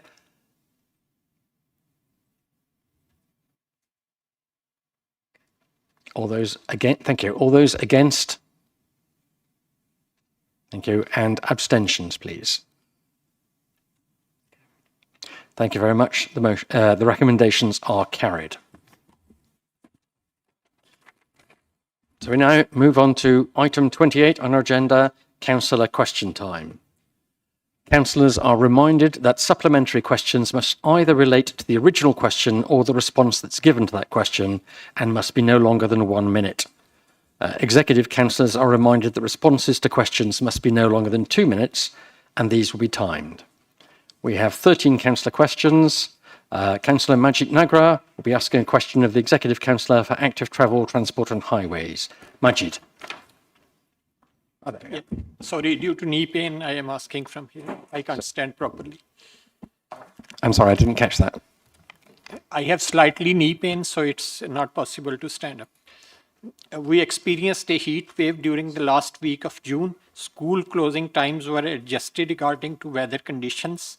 Many parents have complained that there are many bus stops near schools which are without any shelter. In that hot weather, students had to wait for their buses. Do you agree that if it is not possible to upgrade all bus stops, at least bus stops near schools should be upgraded to save children from hot weather? Thank you, Majid, for this interesting question. The second this evening, which essentially comes down to climate change adaptation. The recent heat wave was indeed challenging for many residents in many ways. I do hope the children enjoyed our excellent air-conditioned buses, which the local company runs, including our new electric buses, which are contributing to offsetting the problem of climate change. This year's Climate Emergency Action Plan that the Council has will be looking specifically at adaptation and mitigation, and this would be an excellent question to include within that, and I'll make sure that it is considered. If you have any specific locations where a bus shelter may be particularly beneficial, I'd encourage you to submit that to the Council, most easily through our Highways General Inquiry system, and the team would be happy to look at those locations, talk to operators to understand passenger usage, and any other vulnerable people who may be using those stops with a view to assessing their priority for future bus stops, which of course will be very useful in the heat, but also in other extreme climate conditions as well. Thank you. Thank you, Adrian. Majid, do you have a supplementary? I have supplementary. As you have mentioned, this is second question today, so I hope Council Leader will also share his thoughts in his statement later on. And this is not Lib Dem's issue. This is our issue. Scientists are saying that there can be longer spells of heat wave in coming years. So our schools, our offices should remain open. I just want to know what type of short-term and long-term measures Borough can take to ensure that there is smooth functioning of all institutions.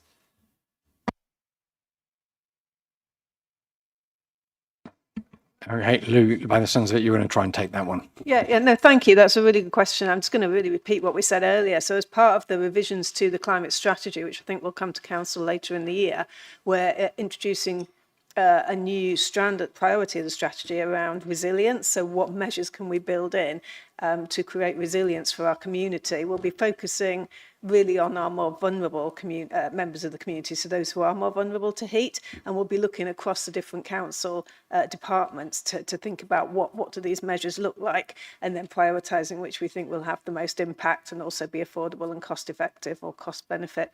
So yeah, thanks for that. Thank you, Lou.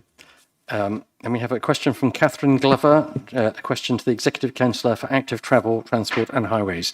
No surprise, you're getting a lot of questions again, Adrian. Catherine.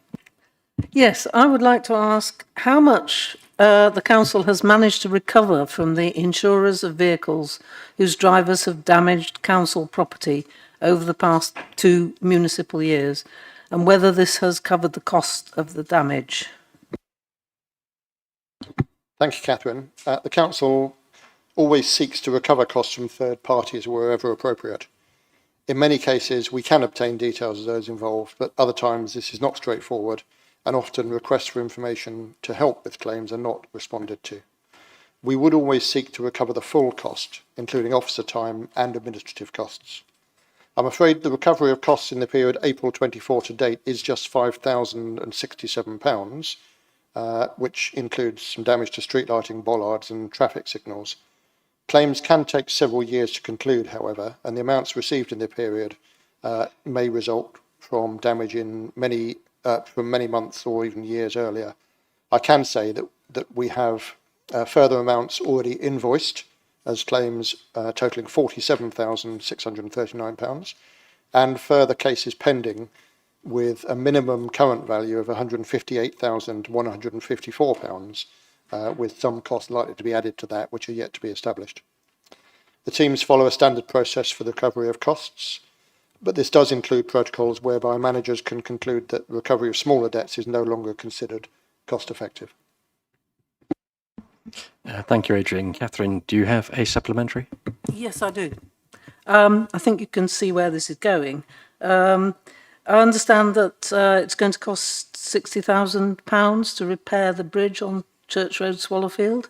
So do we expect to recover that? And do we yet have a schedule for these repairs? Thank you. Yes, I did think you might go down that route. We will seek to recover the entire cost for the repairs to the Swallowfield Bridge, again, including officer time and administrative charges.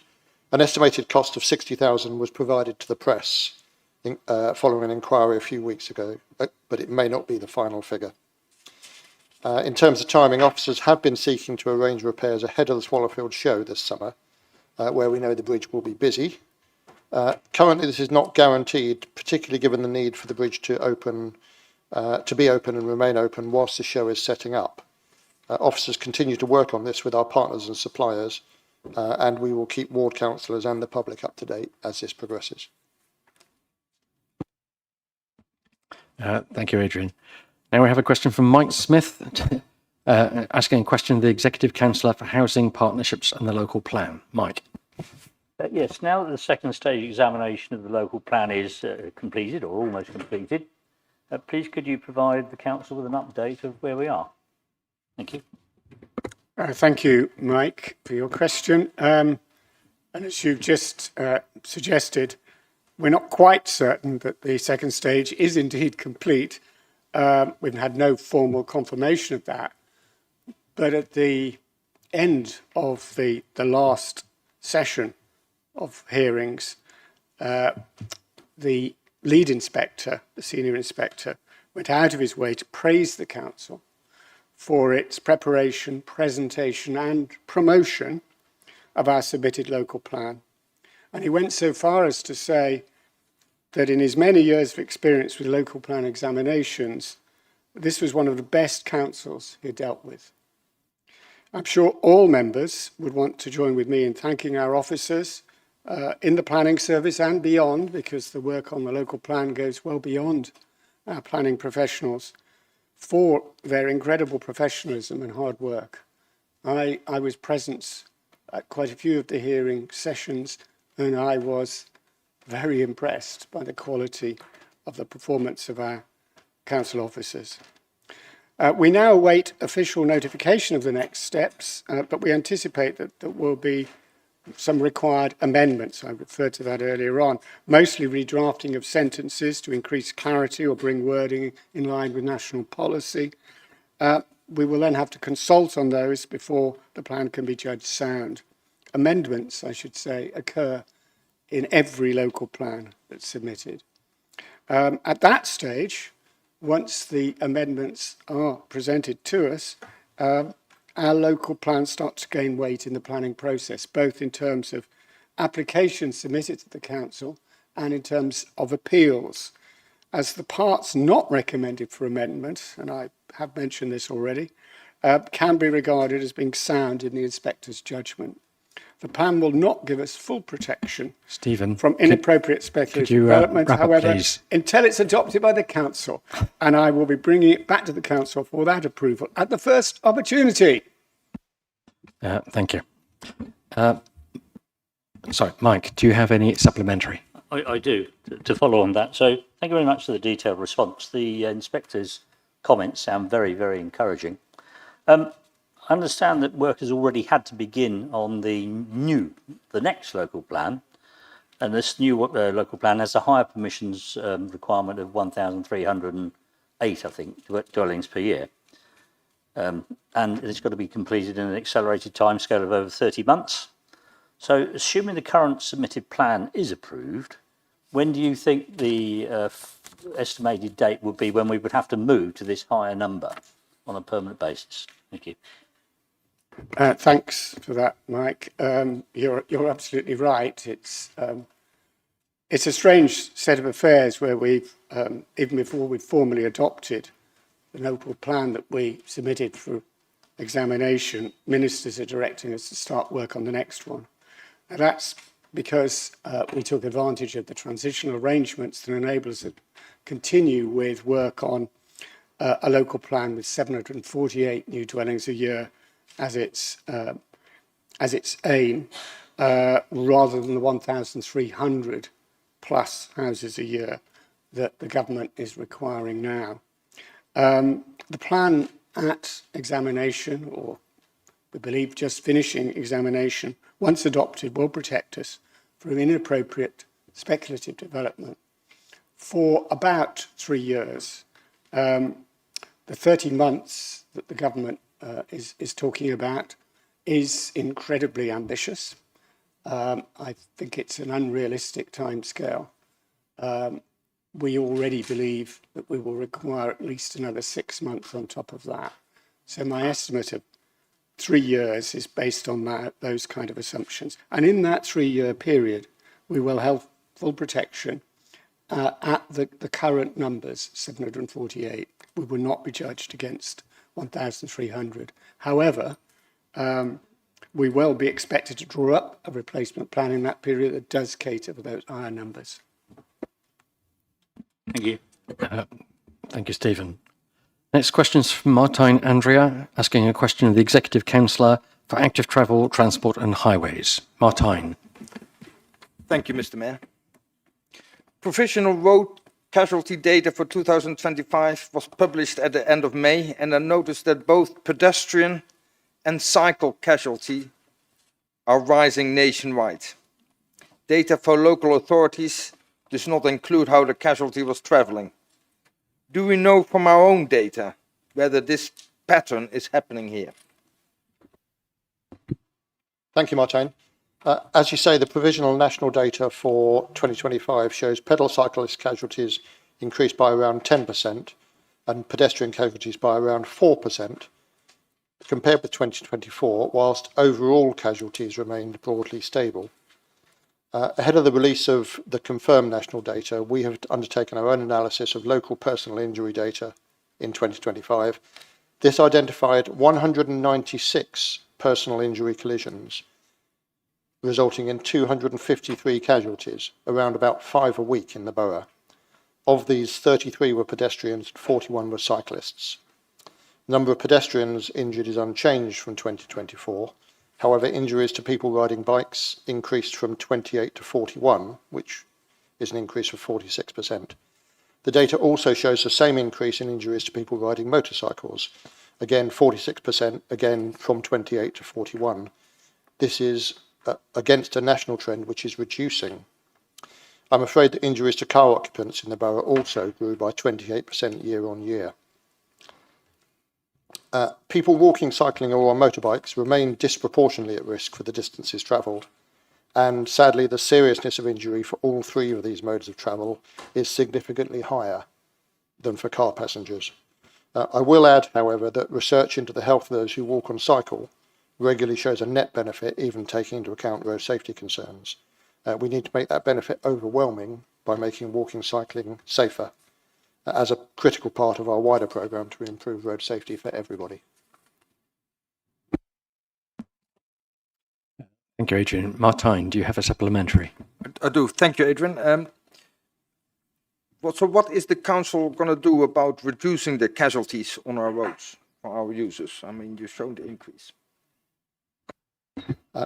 Thank you. Improving road safety is a priority for this council under our leadership. In our local transport plan adopted in 2025, we committed to a Vision Zero approach, a fundamentally different approach which will seek to eliminate all traffic fatalities and serious injuries. This work will start this year. It will require partnership with Thames Valley Police, amongst others. I discussed this recently with the Police and Crime Commissioner, and he has agreed to further work on how TVP can work with ourselves and other local authorities. Under our existing policies, however, the transport team review all reported personal injury collisions to identify locations where infrastructure interventions would help. These can include both minor changes, such as road markings and signage, through to larger changes to junctions. Our capacity for the latter is limited by the available budget, but we do anticipate spending around £6 million on improvements related to road safety over the coming 4 years of our draft local transport delivery plan. Speed of vehicles is a significant factor in collisions and injury, and I will expand on this in response to a later question this evening. But one of the most cost-effective changes we can make is to ensure that local speed limits are appropriate to the environment and risk, and our Safer Streets programme aims to achieve exactly this. The government's road safety strategy aims to reduce the numbers killed or seriously injured on the roads by 65% by 2035. I welcome this, and it will inform the revision of our own road safety strategy, which we're undertaking this year.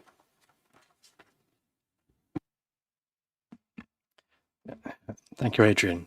Our next question is from Sam Akhtar, asking a question of the Executive Councillor for Active Travel, Transport and Highways. Sam.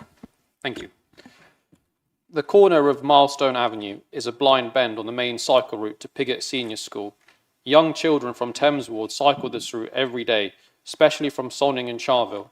I first requested double yellow lines there back in October 25, but because it's genuinely unsafe.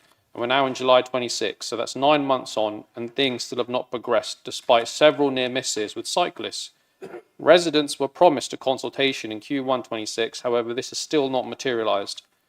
Children are cycling to school in a stretch where you can't see around the corner, cars are parked right on the bend, and it's a recipe for an accident. This is a straightforward traffic regulation that should have been sorted months ago.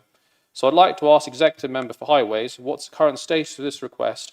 Why is it taking so long? And when are we actually going to get double yellow lines installed at this location?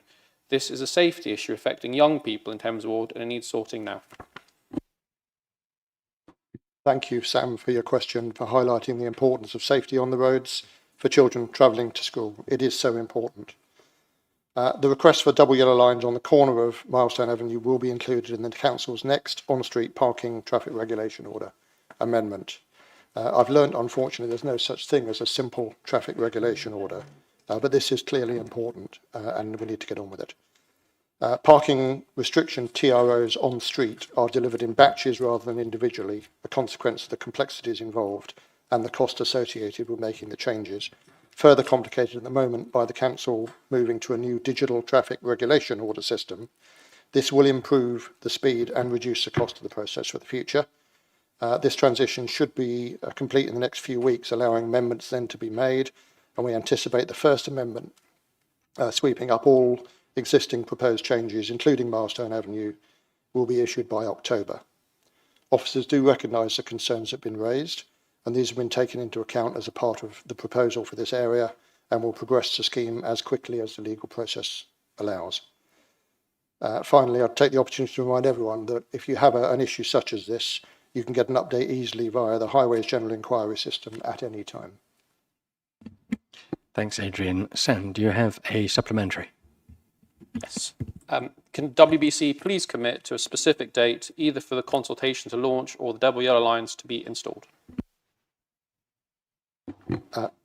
Yeah, I think I said the traffic regulation order will be out for consultation in October, and we will progress the scheme as quickly as the legal process applies thereafter. If you do have any ideas for any temporary changes that could be made in the meantime, recognising the kids will be back at school in September, then please do pass those on to the team, and I'm sure they'll be happy to look at those. Thanks, Adrian. The next question is from Councillor Nagi Nagala. Unfortunately, Adrian, it's a question to the Executive Councillor for Active Travel, Transport and Highways. Nagi. Thank you, Mr. Mayor. Hello, Adrian. We have a lot of questions this evening, so I'll try and keep this short and simple. The question is, many residents in Norris, along with those who regularly use Keep Hatch Road and Binfield Road, are increasingly concerned about the deteriorating condition of the road surface. The poor state of the road has resulted in several residents incurring significant costs for damaged tires and alloy wheels. While I appreciate the response to my Highway General Inquiry in May, which advised that Keep Hatch Road is currently on the structural maintenance program for 28-29, this is still several years away and is causing considerable frustration among local residents. Given the volume of traffic using this route and the increasing number of vehicle damages incidents being reported, can the council review the prioritization of Keep Hatch Road and consider bringing forward the resurfacing works? We would be grateful if this matter could be reviewed urgently, as waiting till 2028-29 is a long time for residents who continue to experience the effects of the road's poor condition on a daily basis. Thank you, Negi.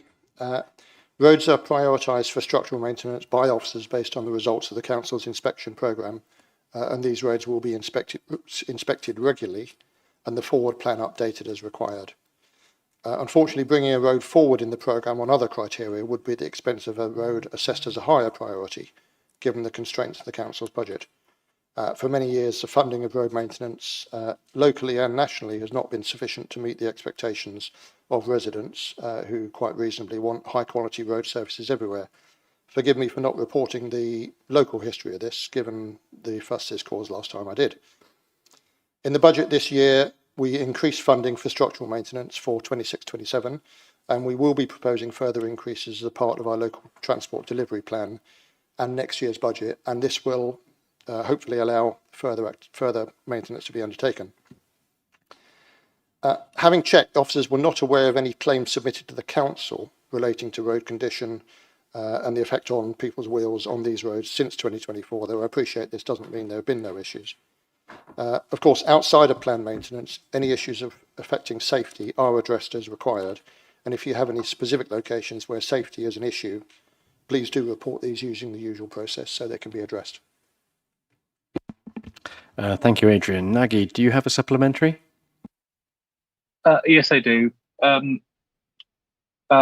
Adrian, just a few minutes ago, you mentioned about the bike and motorbike and car casualties and different percentages and increase. On the very same road, there's a lot of cyclists that are worried about the road surface as well. So in the new plan, which is in the 28-29, is there a new cycle lane that's going to be done? And on the same line, there is also a zebra crossing on the very same road, which is in need of a, resurfacing as an update. So can these be looked into, please?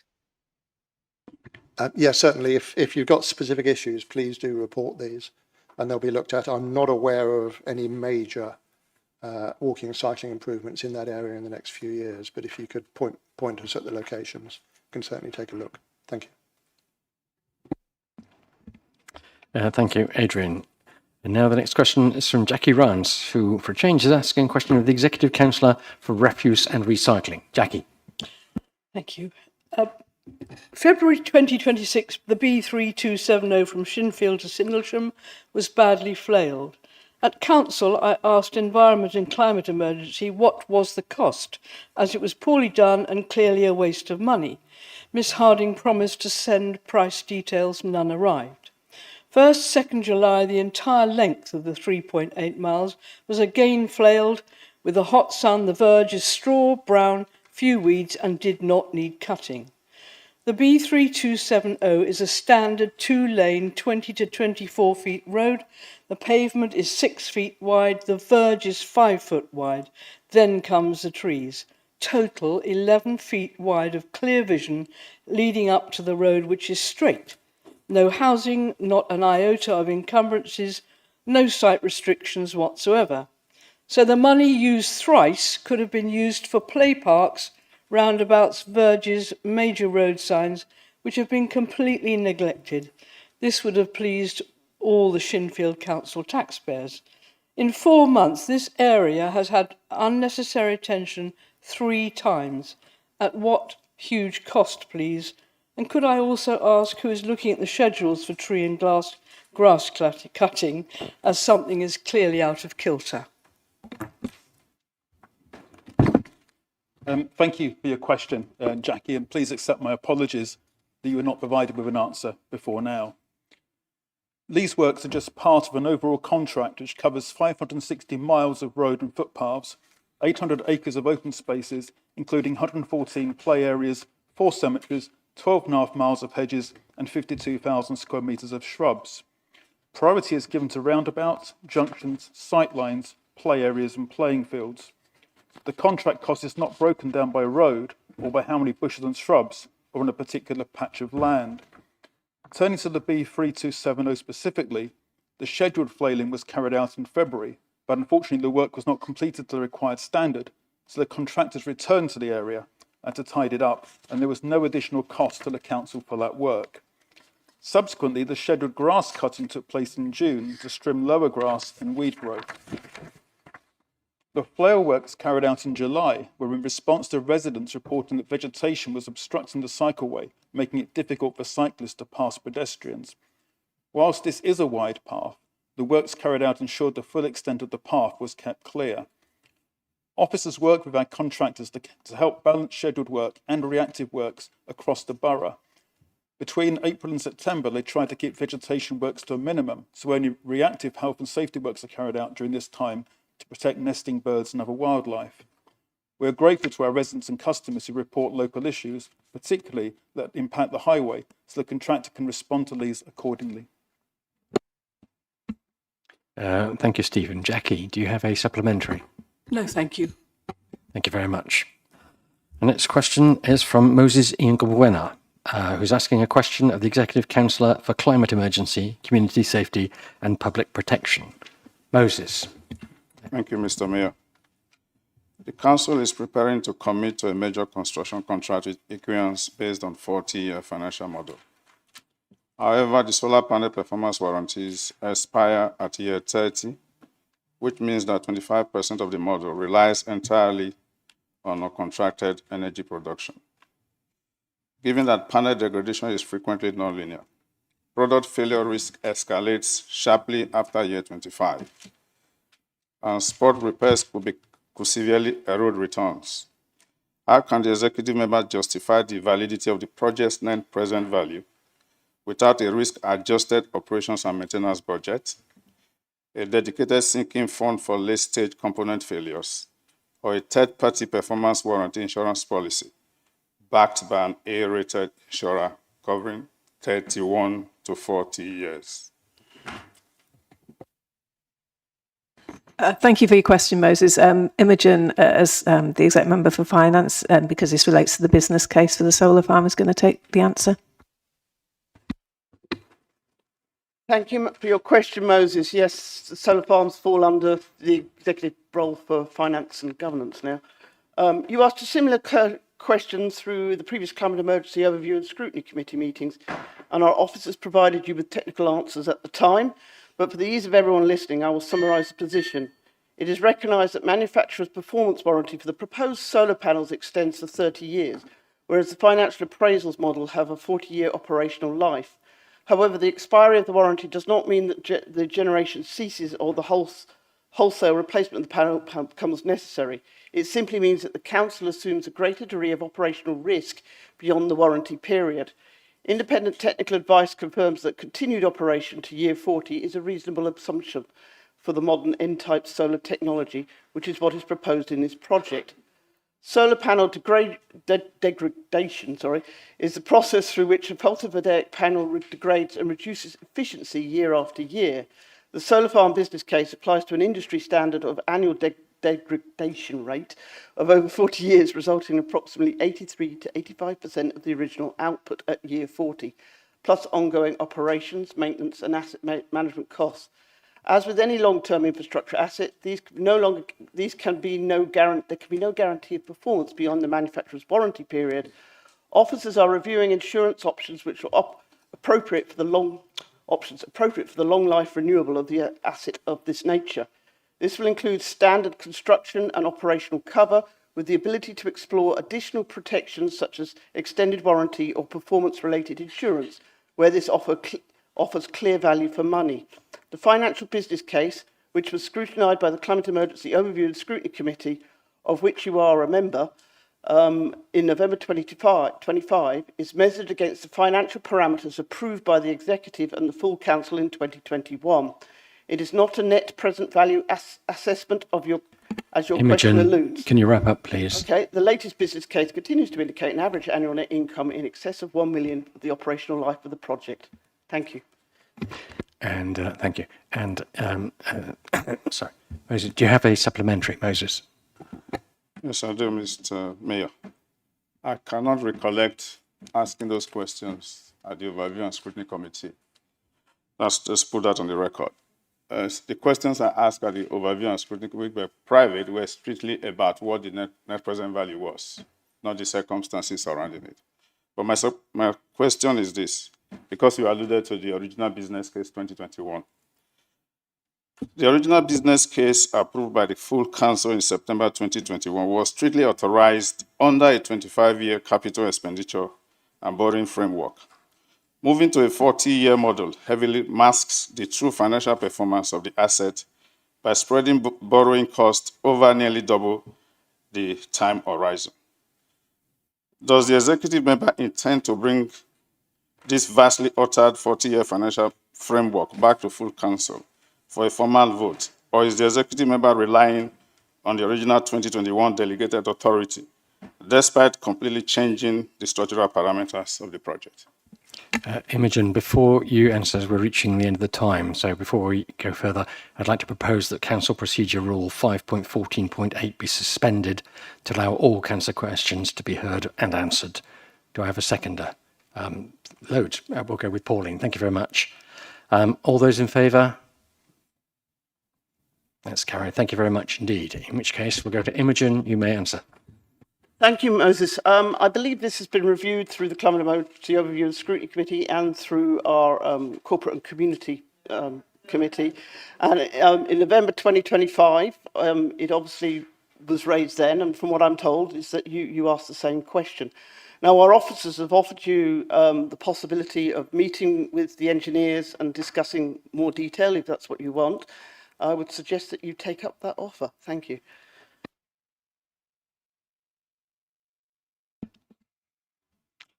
Thank you, Imogen.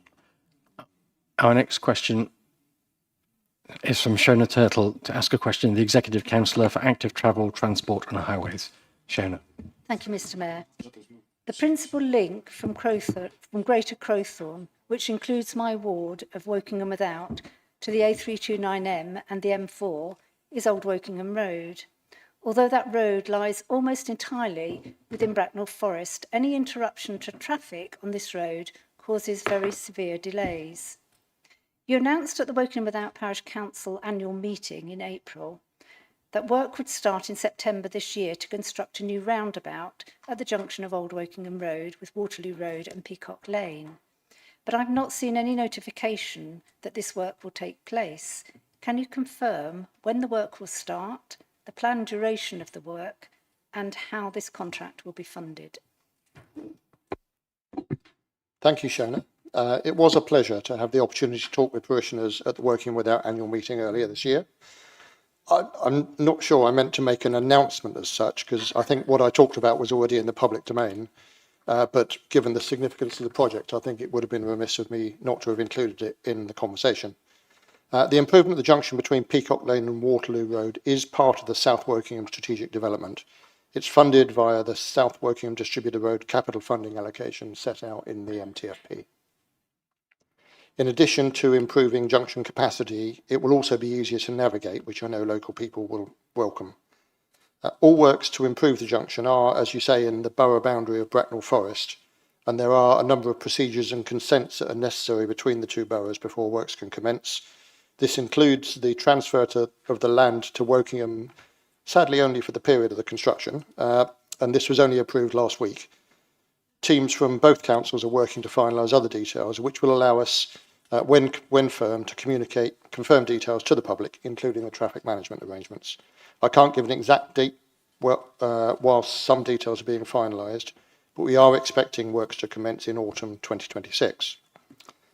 This is a significant project. It is expected to take around 48 weeks to complete.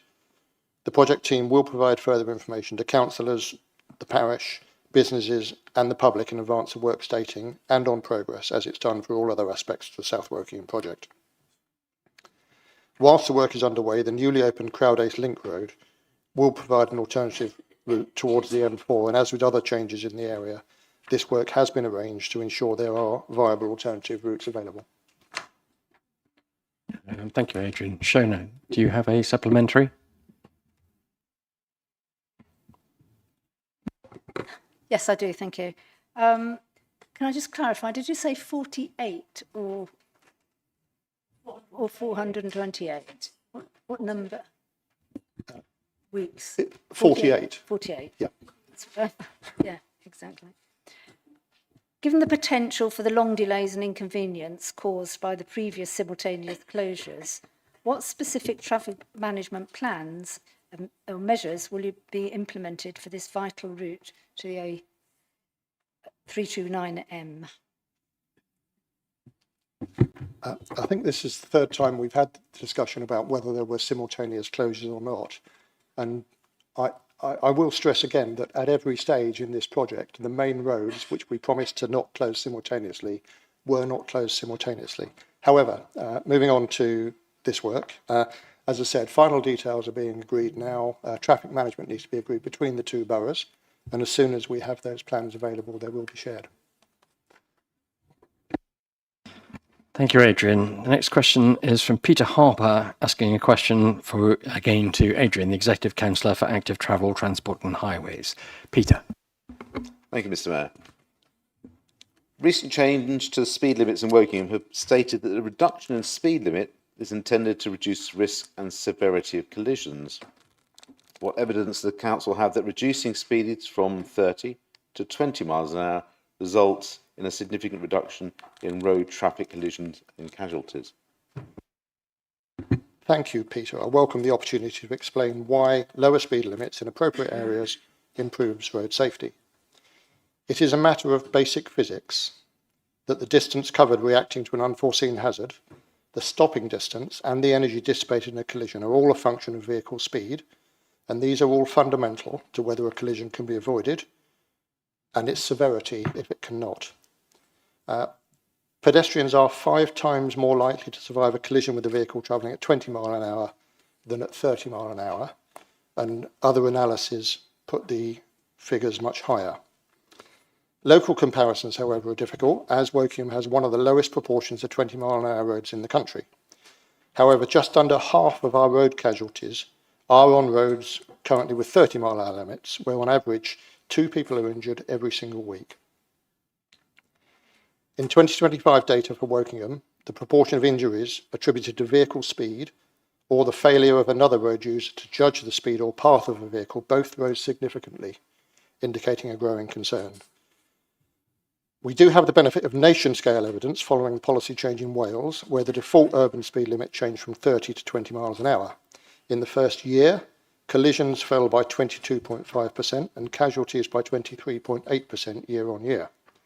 In 2021, Oxfordshire started a programme of introducing 20 mile hour limits in their towns and villages, and they attribute to this the substantial reductions in recent road casualty injuries.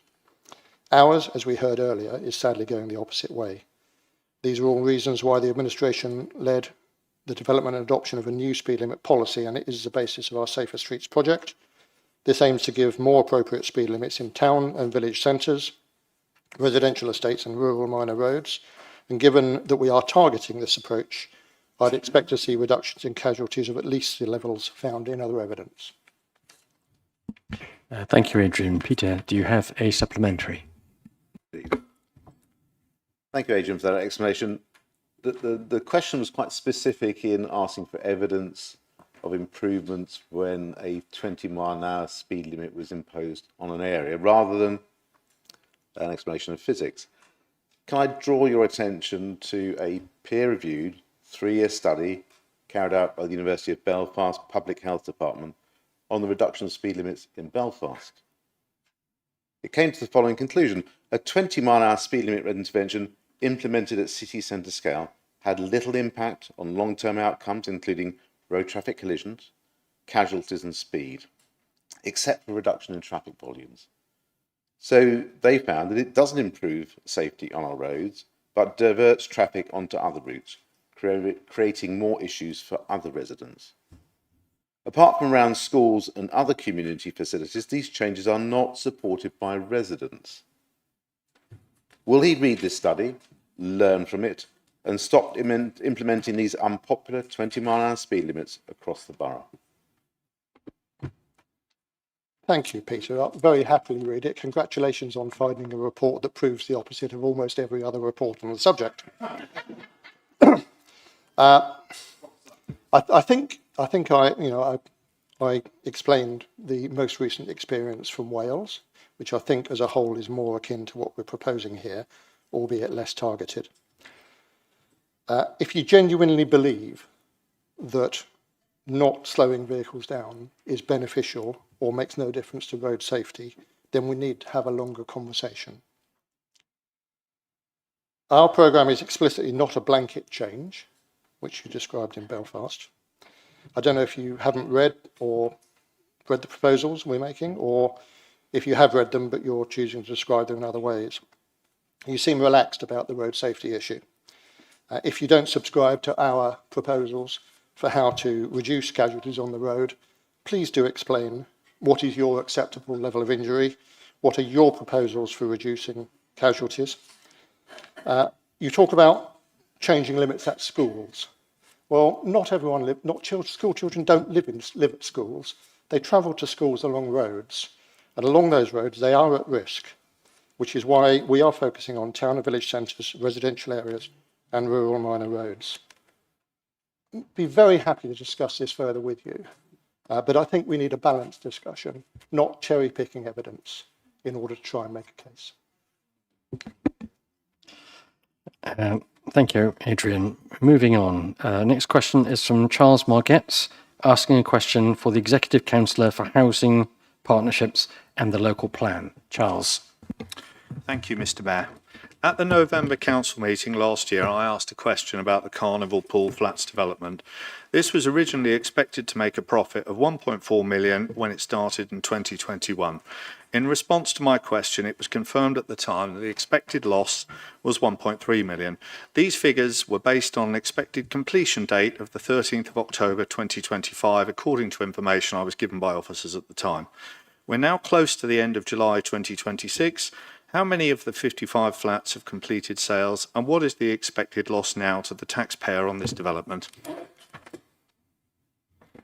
Thank you for your question, Charles. Partly because it gives me the opportunity to spare Adrian's voice for a few minutes before he comes back into the fray, but also because it demonstrates your continued interest in the success of the Carnival Place scheme. And as I acknowledged in response to your question back in November last year about this scheme, and we have heard tonight through the public question regarding the regeneration of Wokingham Town Centre, the Carnival Place development is the last piece of a major construction works within the enormously successful and award-winning Wokingham Town Centre regeneration project, which has delivered new and improved services to our residents and supported the economic development of the town centre. But, as you know, this particular scheme has a rather long and complicated history, initiated under a previous Conservative administration and surviving unprecedented challenges during its construction, including 2 contractors going into administration, the extreme impacts of the COVID pandemic on the construction industry, and the longer-term impacts of Brexit. However, despite all these challenges, I'm delighted to say that the construction works have been now completed, the units are on the market, and most importantly, we now have residents living in the development and being able to enjoy the quality of the building and its surroundings. To date, we have completed on sales of 10 units with a further 12 reserved.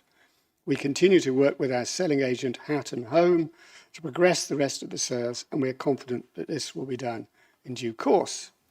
The scheme's projected loss still stands at the 1.3 million that I've reported to you at the council last November. As sales are completed and the final capital receipts are confirmed, then we will update this projected figure to an actual figure, which will be reported. But I should take this opportunity, as I always do, to clarify that the borrowing for this scheme as part of the Stephen, wider town can centre you wrap regeneration up, project please? is repaid through dedicated income streams, not through council tax receipts. Sorry. Thank you. Charles, do you have a supplementary? Yes, please.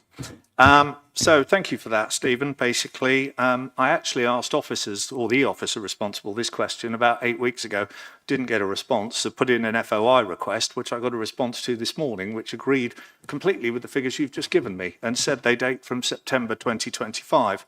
It's obviously concerning there aren't final figures now, considering we're now 9 or 10 months past the completion date that was based on.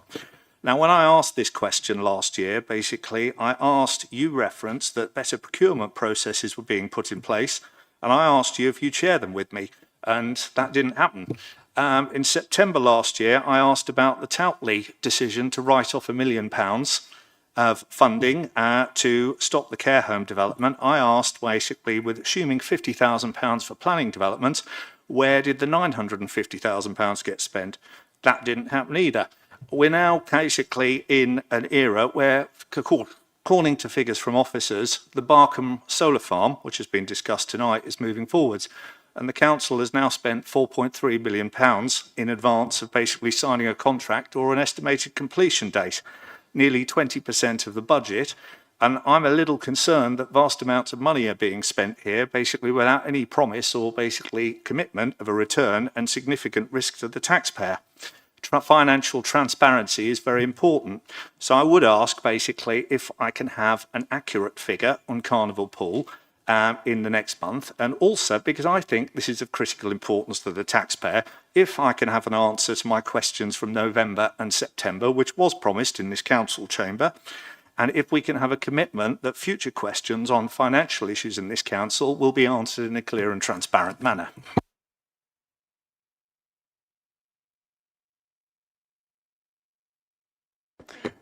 If I may, first of all, say thank you, Charles, for accepting the accuracy of the answer I gave you.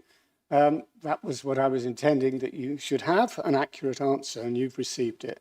The concerns you express, which I know you've expressed on many occasions, I can't immediately respond to those now. I will do my best to make sure officers give you the response you wish for, but I do think you need to recognise that many of the issues you raise, we are talking about long-term investment projects that do take time to bring to fruition. Thank you, Stephen. The next question is from Shahid Yunus, who's asking a question for the Executive Councillor for Active Travel, Transport and Highways. Shahid. Thank you, Mr. Mayor. Yes, I've got a question for a member of Highways and Active Travel. Adrian, you're a very popular person, as always, right? So I've got another one for you. Can you please explain why the council chose a design for the cycle path on Woodlands Avenue, Woodley, which many residents believe has reduced driveway accessibility despite those residents having paid the council for approved drop curbs, and confirm whether an equality impact assessment and a resident access assessment were undertaken before construction, and if so, whether those documents, together with the results of the site review, its findings, and resulting actions, will be published. Thank you, Shahid. The council did undertake an equality impact assessment on the scheme, which was signed off by the Service Director on the 14th of February 2025. I will send you a copy, and I've asked officers to add it to the project website. Anyone who's cycled along some of the older shared pavement cycleways in the borough will understand their weaknesses. And this is in part a consequence of how driveways crossing the cycleway and pavement are accessed. This scheme provides a continuous and level cycle facility and segregation of road, cycleway and pavement. and that's been enabled by a different approach to driveway access. Access to driveways is via 2 level changes from carriageway to driveway. The first, adjacent to the carriageway, has an upstand of about 35 millimetres. The second, between the cycleway and the footway, has an upstand of about 50 millimetres. Both are sloped for vehicle access. For context, ground clearance of a vehicle typically ranges from 110 millimetre upwards. I recognise this is different to how things may have been done before, but this approach complies with national design guidance for such schemes, and the Council agreed in 2021 that it would follow this guidance in future schemes. And that's it. Thank you. Thanks, Adrian. Shahid, do you have a supplementary? Yes, I do. Thank you, Adrian, for the answer. But the experience of the residents is quite different. Many residents have contacted me over the last number of weeks, saying that actually they paid, literally in some cases, thousands of pounds to the council to have proper drop curbs, which were flush with the road, right? To provide safe and convenient access to their homes. The council has now replaced those with a stepped arrangement, which you highlighted, which officers acknowledge is different from the previous design. And residents say gives them poorer access than they paid for. So does the executive member accept that the residents have a legitimate expectation that the subsequent council scheme should not leave them worse off than before? And if he does, then what action will he now take to restore the standard of access? I'm not sure whether you're referring to access in a vehicle or access in any other form. Access a vehicle as well as disability wheelchair access as well to their homes. Okay. The new design is perfectly accessible for vehicles. It is the approved design for such schemes. It's different, I accept that. One of the features of the new design is it will require drivers to take more care when crossing the pavement, crossing the cycleway, and I think that's a good thing. In terms of access for people with disabilities, there isn't really any need for them to cross from the pavement to the cycleway and the road. There's no stopping or waiting along that section of the road. However, what the scheme has done is it's substantially improved the pavements, and it's installed level grade crossings where people, for example, who use wheelchairs are now much more able to cross the road safely. And those crossing points also have a raised edge for drivers, which will require them to slow down slightly, again improving pedestrian access. I can see from your head shake you don't necessarily agree. It's probably best if we pick the detailers up outside of this meeting. Thanks, Adrian. And now a question from Jane Ainsley, who is asking a question of the Executive Councillor for Refuse and Recycling. Jane. Thank you, Mr. Mayor. It's coming up to 2 months since Biffa took over the contract for domestic refuse, recycling collection and road sweeping. Can the Executive Member for Refuse and Recycling please provide an update on how this has gone during the first few weeks? Thank you for your question, Jane. Overall, the transition to Biffa has been very positive. A lot of hard work was put in ahead of the transfer by officers and the contractors to develop an effective mobilisation programme, and I was delighted to see this pay off. The 2P transfer of staff from FCC and Veolia was managed effectively, helping to retain operational knowledge and support continuity of service. Some management staff did not transfer, but this has been managed through the new contract arrangements. I would like to thank all of the people that did transfer over, as their commitment to continuing to provide a good service for our residents was integral to the successful transition. Around 30 vehicles and approximately 95 staff have been deployed across the waste, recycling and street cleansing services. This has supported a stable start to the contract and enabled scheduled works to continue. During the first few weeks of operation, all scheduled works has been completed. As expected with a contract of this scale, some day-to-day operational issues have arisen, including missed bins and individual service queries. These have been managed as they have occurred, with the Council and BIFA working closely to resolve issues and maintain service continuity. We are continuing to monitor the levels of these inquiries and have seen a reduction across a number of areas. The early focus has been on stabilising the service, embedding operational processes, and ensuring that the contract management arrangements are working effectively. The transition should be viewed as successful to date, despite crews having to work in extremely challenging conditions as a result of the heat waves. This has led to some changes in working patterns, and I would also like to thank our residents for supporting these changes by putting bins out earlier when needed. There will, of course, be continued monitoring of the service, but having met with some members of the BIFA team, I'm very confident in how this service will be delivered as things settle down. Thank you, Stephen. Jane, do you have a supplementary? Yes, please. So as we move forward, are there any further changes and additional benefits that residents can look forward to as the contract progresses compared to what was in place previously? Thank you.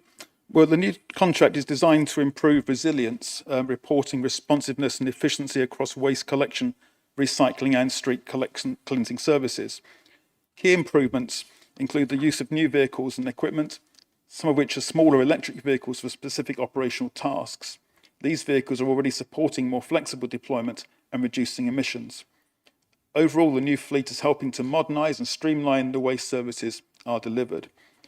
Further efficiencies are expected through the review and rerouting of main rounds in the autumn and winter, with any changes being data-led to optimise routes, reduce wasted mileage and improve the productivity of collection and cleansing activity. The contract includes improved information and communications technology, such as vehicle tracking, in-cab technology and clearer reporting arrangements.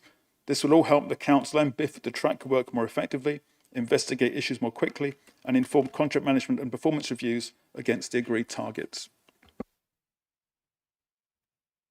Thank you, Stephen. And that concludes the questions from councillors. So we'll move on to agenda item 29, minutes of committee meeting and ward matters. So can those councillors who wish to speak on this item please raise your hand, and please keep your hand raised while we make a note of those wishing to speak. Okay.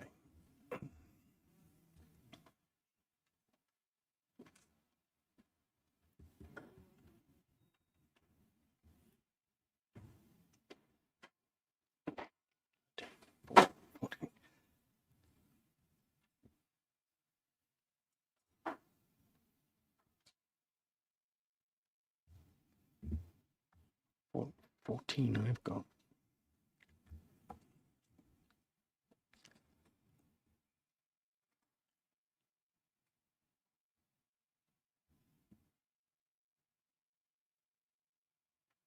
Maybe 15 actually.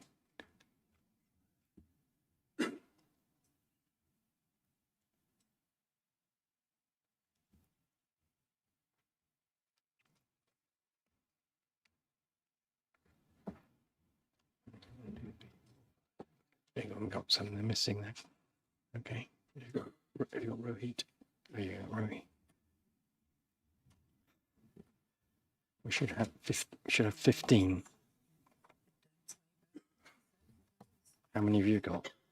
1, 2, 3, 4, 5, 6, 7, 8, 9, 10, 11, 12, 13, 14, 15. Yeah, that's what I had, 15 hands. I don't know if we're going to get through. Should we go? We've got a bit of time, haven't we? Right, so we got 6. Oh, sorry, you can put your hands down. Thank you very much. So 7, 1, 2, 3, 4, 5, 6, 7 Lib Dem, 7 Conservative, and so that's fair enough, isn't it? So yeah. Okay. Thank you very much. We will try and see how many of these we can get through. In no particular order, let's start with Pauline. Thank you very much, Mr. Mayor. You took me by surprise. I'd like to ask the exec member for whoever does grass cutting, which I think is you, Stephen, isn't it? Thank you. I've had quite a lot of complaints recently about play areas in early in general in my ward and also in your ward and also in Hawkton ward, where the actual play area itself has not been cut and the grass can be maybe a foot and a half high.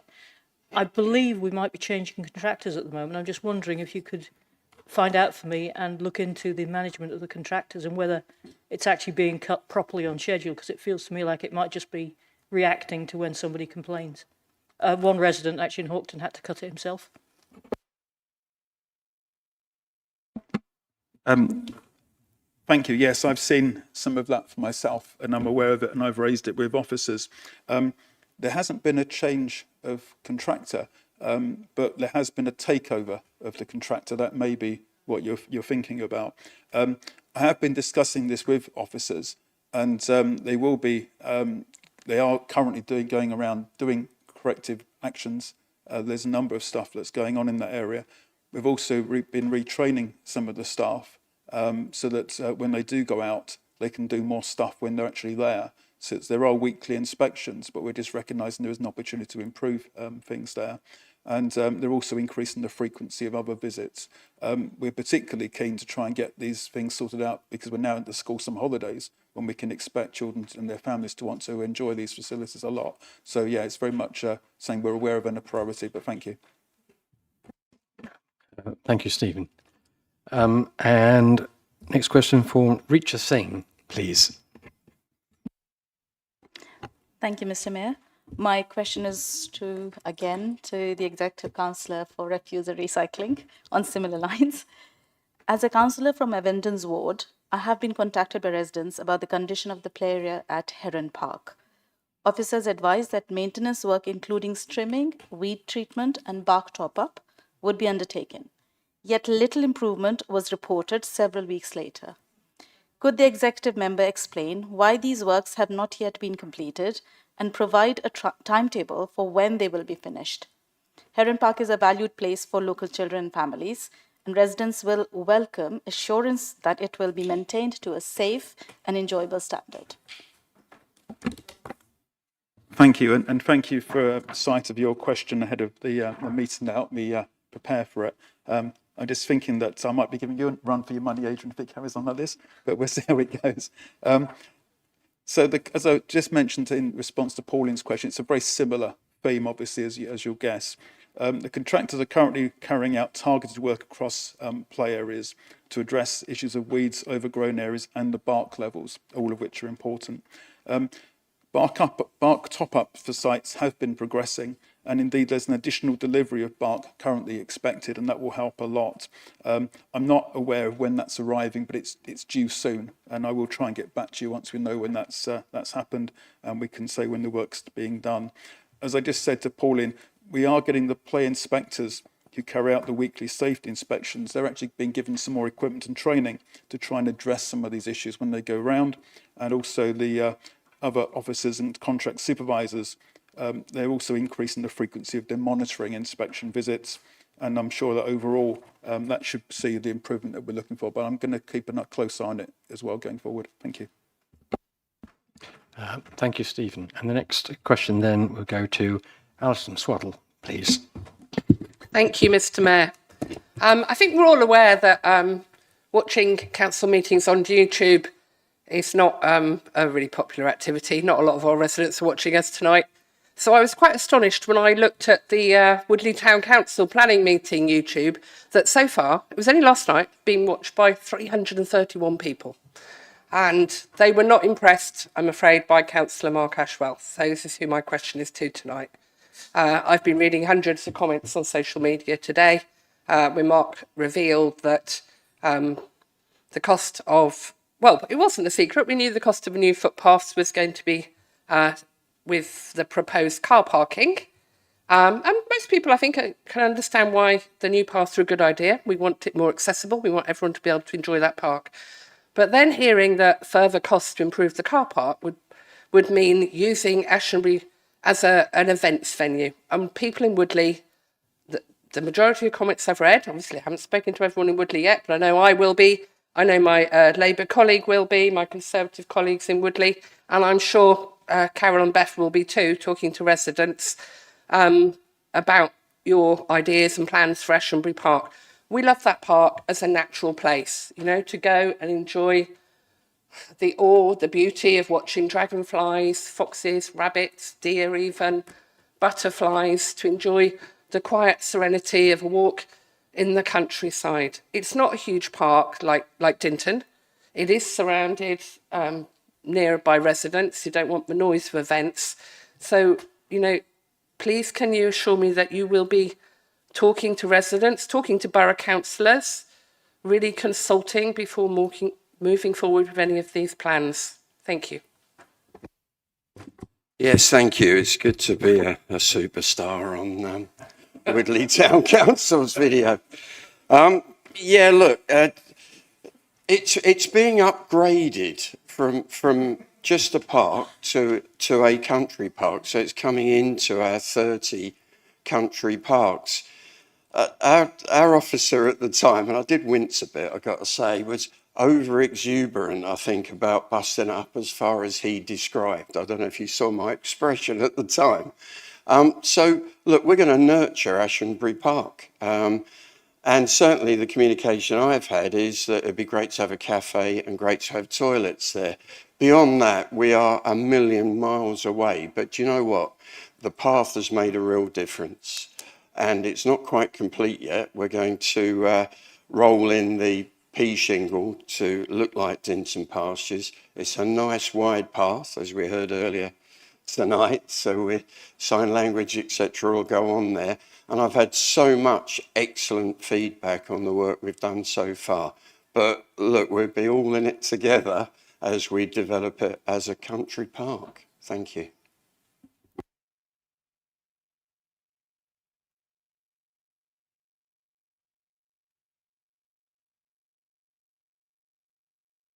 Yep.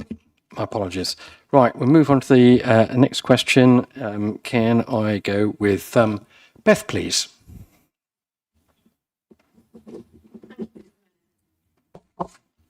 I'm going to say this very quietly, but my question's for the member for active travel. I don't want him to go to sleep sitting behind me.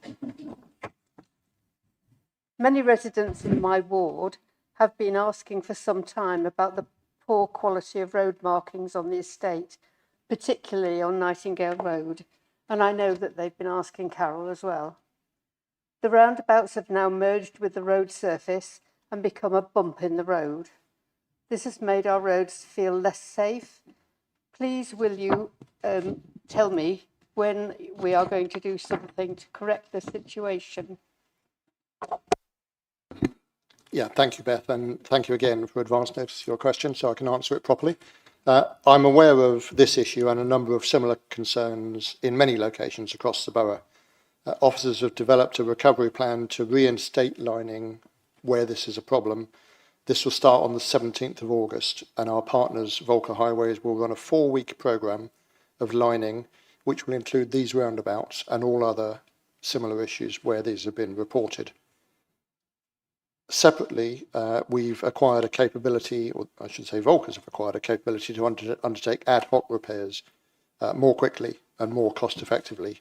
Our previous processes were quite cumbersome and expensive, which is why in the past white lining has been constrained to specific exercises. We can do that quicker and better now, which should also help us deal with ad hoc reports in the future. The importance of identifying and repairing faded white lines as a part of our everyday inspection process has been reviewed with Volker Highways Management, and I hope we'll be more on top of this in the future.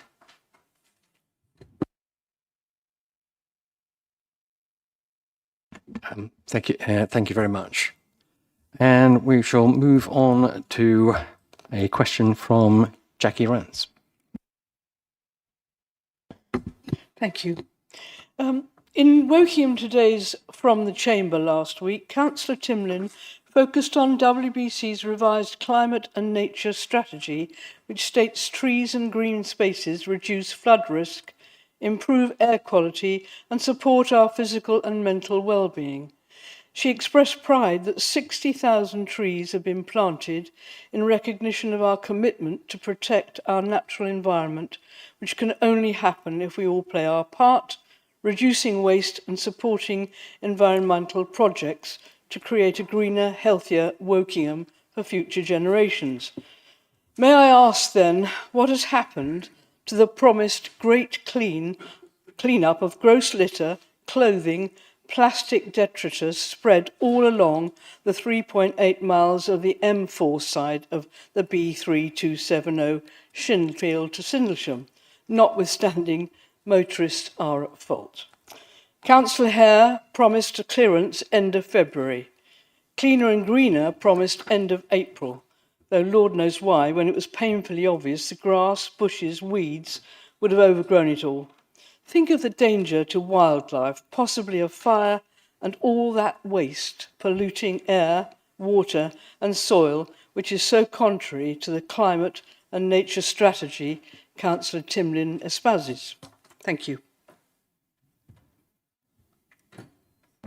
I think that's actually my area. I know that Councillor Timlin wrote the article, and I actually think the article was very good. But in terms of the particular clean-up, I actually joined Councillor Hare personally in going along that area, along with other councillors from Early Town Council, and we did pick up quite a few bags. And there's quite a few colleagues in the room here who actually were involved in that. In 3.8 miles, you've picked a lot up? We went along Lower Early Way, and we picked up a huge number of bags between us. There's more than a few bags. Can we just answer the question, Jackie? You've asked your question. Thank you very much. In terms of the other stuff, as you say, we've gone along and done the grass cutting, which we referenced earlier. There are challenges, which I'll be very open about, in terms of the contract is supposed to be about clearing and cleaning and clearing the litter. There are some challenges around the delivery of some of that. Without getting into too much specifics, because I'm a bit cautious of what I should say publicly, the officers are aware. I've been in contact with them about this, and appropriate action is being looked at to make sure that this improves. So hopefully I can report back in due course as to more success in that area. But I'm very conscious that we're not doing as well as it would be appreciated at the moment, and I'm not happy with the current performance.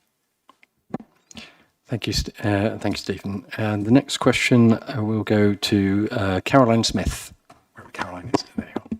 Thank you. My question's to Councillor Mark Smith. As you know, we have a long history over Laurel Park. And please, can I have an update on any car parking issues or anything that's happened there? Thank you. Yes, thank you for the advance notification of your question, Caroline. I know it's prompted by some residents looking to back Laurel Park Football Club's proposal for a car park off of Rushy Way itself. Over the past 2 years, we've facilitated the collaboration of our community, our town council and our football club in Early. And in that time, we've achieved a level of mitigation without agreeing on an ultimate solution.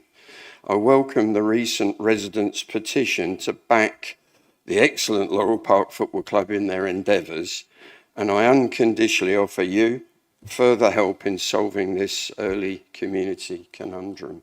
Thank you. Thank you. And the next question will go to Andrew Gray, please. Thank you. This one is either to Adrian or Stephen, so you'll have to fight it out, I'm afraid. This morning there was significant fly tipping on Church Lane, which resulted in a speedy closure of the road. The correspondence with the council today was whether the road was going to be closed for 5 days, and I was just wondering why this length of closure is necessary.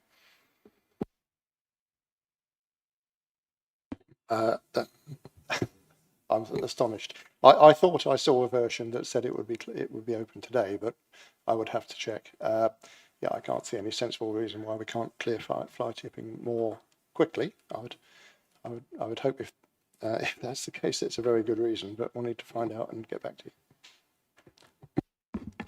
you. Thank you very much. We'll go to the next question from Leon Cook, please.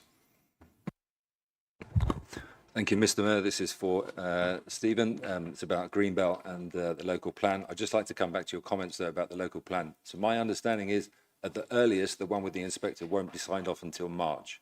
However, an inspector's report to an appeal decision on a site in Arborfield this month confirmed that even if that local plan was adopted, it wouldn't meet 80% of the local housing need. Hence the prompt from MHCLG for the call for sites. This call for sites has caused quite a bit of chatter and consternation in Thames. A lot of people very worried about very well-known areas and whether they are basically going to be submitted and then adopted that meet the definition of green belt and green spaces. Myself, Wayne, Sam, I can speak for all of us, are wholeheartedly against this. I'm going to quote you for a moment. I believe in the chamber you have actually said that the green belt should be safe from housing. Therefore, in that context, will you confirm that as part of this new local plan, if sites meet the definition of green belt and green spaces, they will not be adopted and rejected? Thank you. I've just got to try and untangle which local plans we're talking about. When you said this local plan, you're referring to the one at examination or the one that we've got to now start work on? The call for sites for the current local, the one that's been announced in the last 2 weeks. This is the new plan that we have to adopt within that 3-year period, because we were 80%, less than 80% of the new target of 1,300 plus. That is why you have to start work on a new plan so quickly. You know, as I do, that the plan submitted that's now at examination avoids the use of greenbelt land. It is protected in that plan. The submitted plan protects greenbelt land. However, we do know that the government is changing its approach to greenbelt. It's clearly watering down the protections that greenbelt offers. The government refers to grey belt, which is in practice degraded greenbelt. And degraded greenbelt might include, for instance, areas of greenbelt where there was already some existing construction, buildings, so it's already used land. However, fortunately, in Wokingham's case, our greenbelt, very little of it is in that kind of degraded grey belt category. It, in my view, still performs a vital function in terms of separation of settlements. It is not my wish that the green belt be in any way threatened. I have the same interest in the defence of the green belt as you do.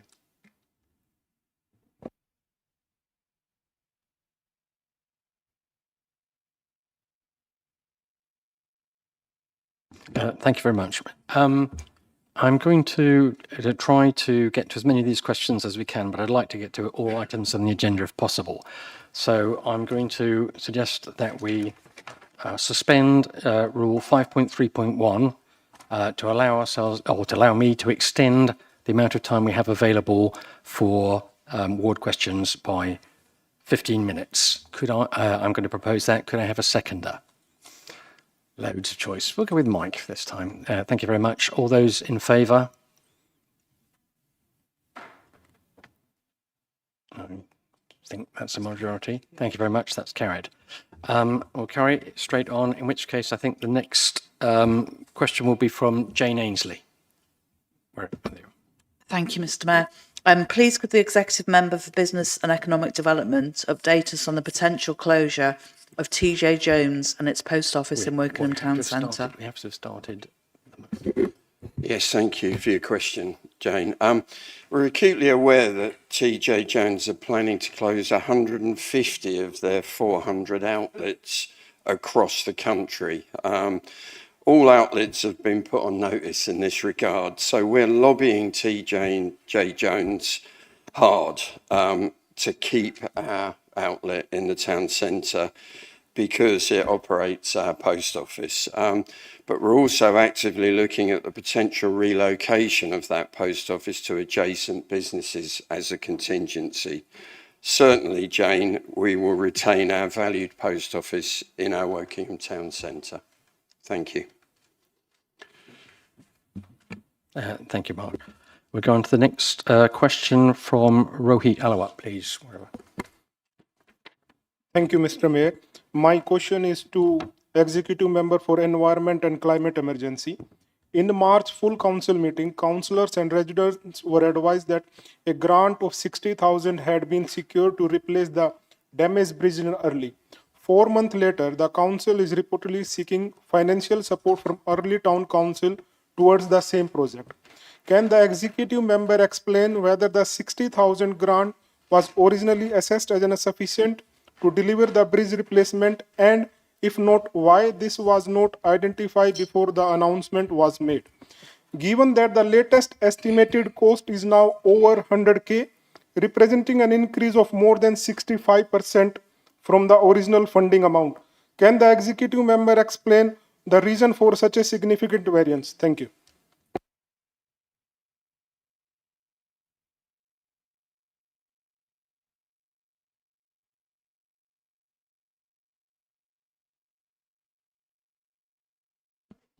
Sorry, that's probably me. I just was struggling to understand what the question was. My apologies. Is this coming out from the meeting at Burley Town Council last night? Okay, no, I'm understanding where you're coming from now.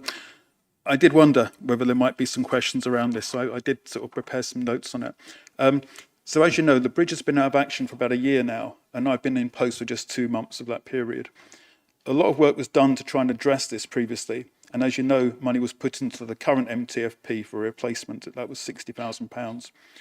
Unfortunately, the situation I inherited was that some costs had not been allowed for when the MTFP bid was constructed, so the work could not progress.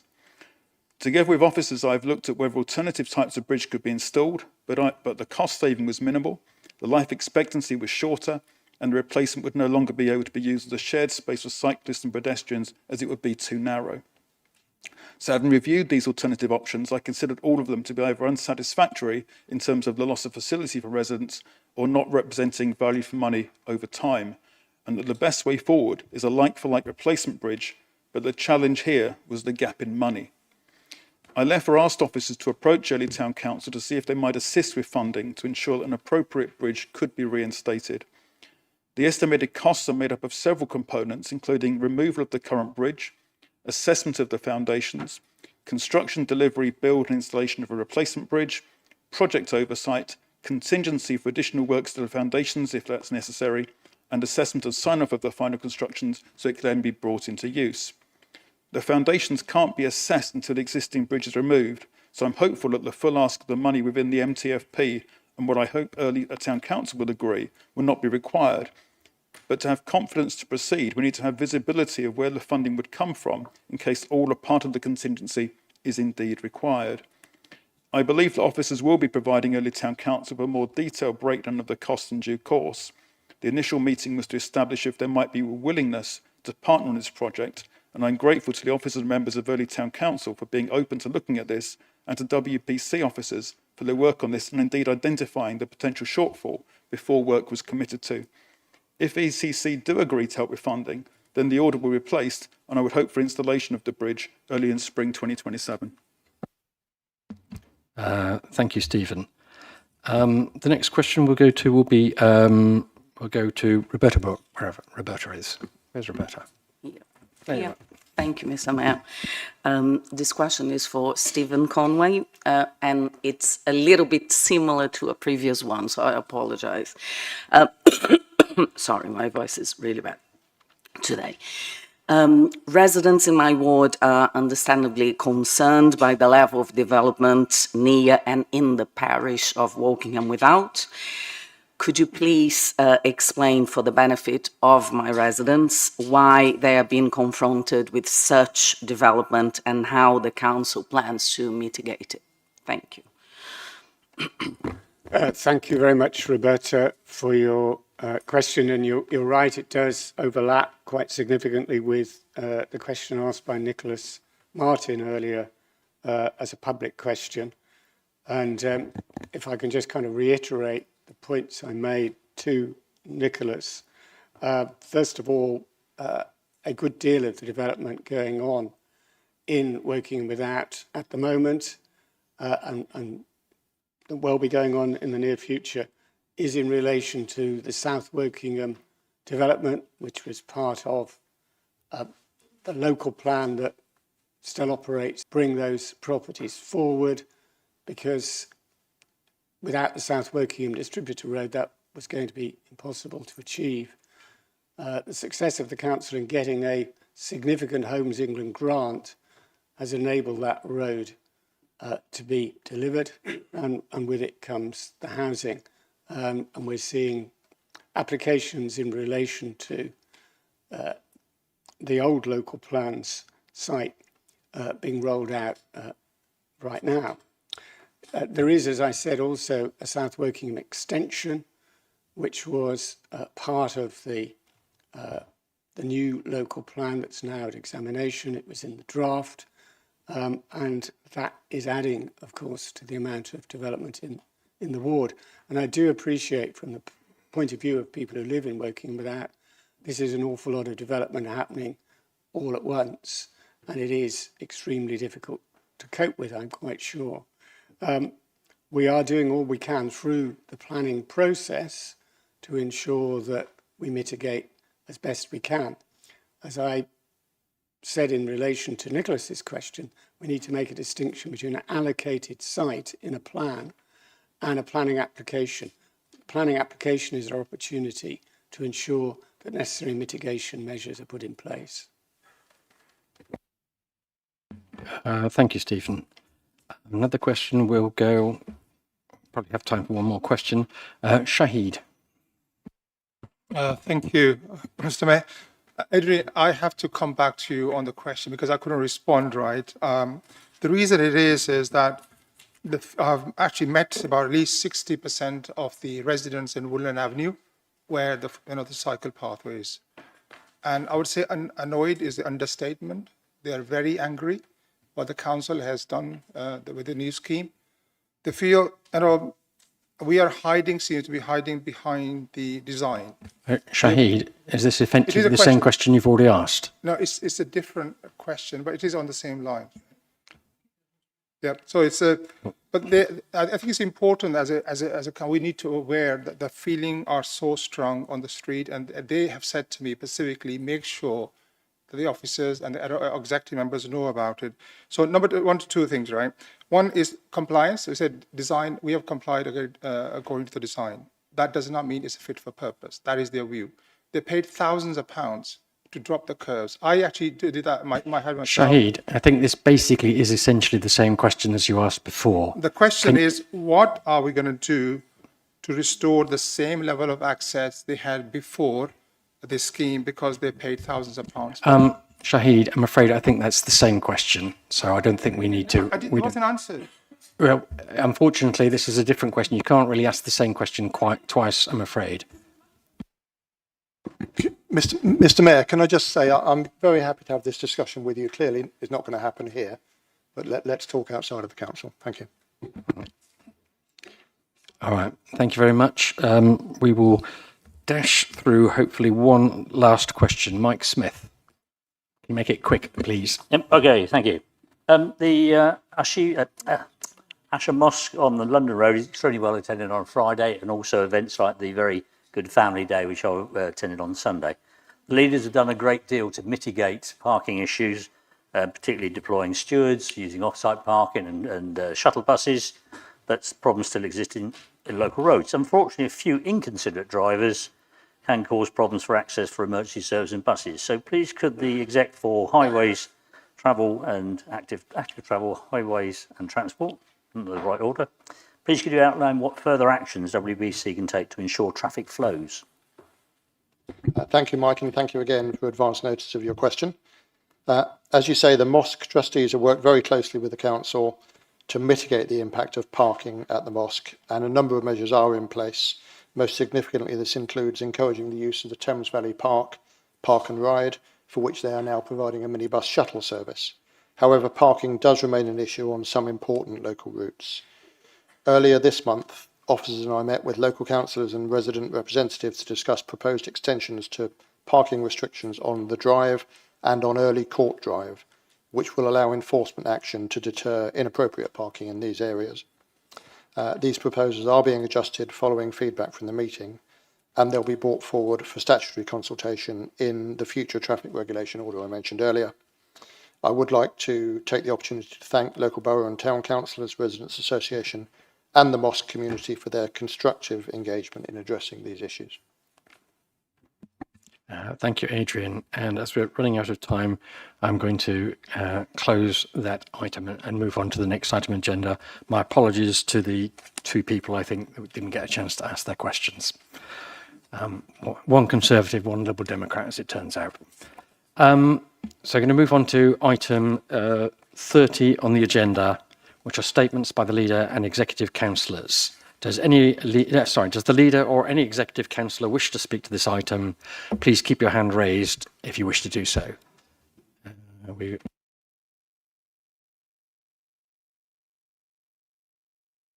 Thank you. In which case, we'll start with Stephen Conway, leader, if you might.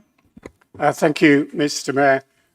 First of all, could I just commend to Council the incredibly hard work of members of our housing team who came to the assistance of residents in Finch Hampstead who experienced a gas leak affecting properties in Billing Avenue, Vicarage Close and Daffodil Drive. The incident was caused by damage to a gas pipe following a fault in an underground utility cable, and as a safety precaution, the utilities were turned off and various households had to be decanted.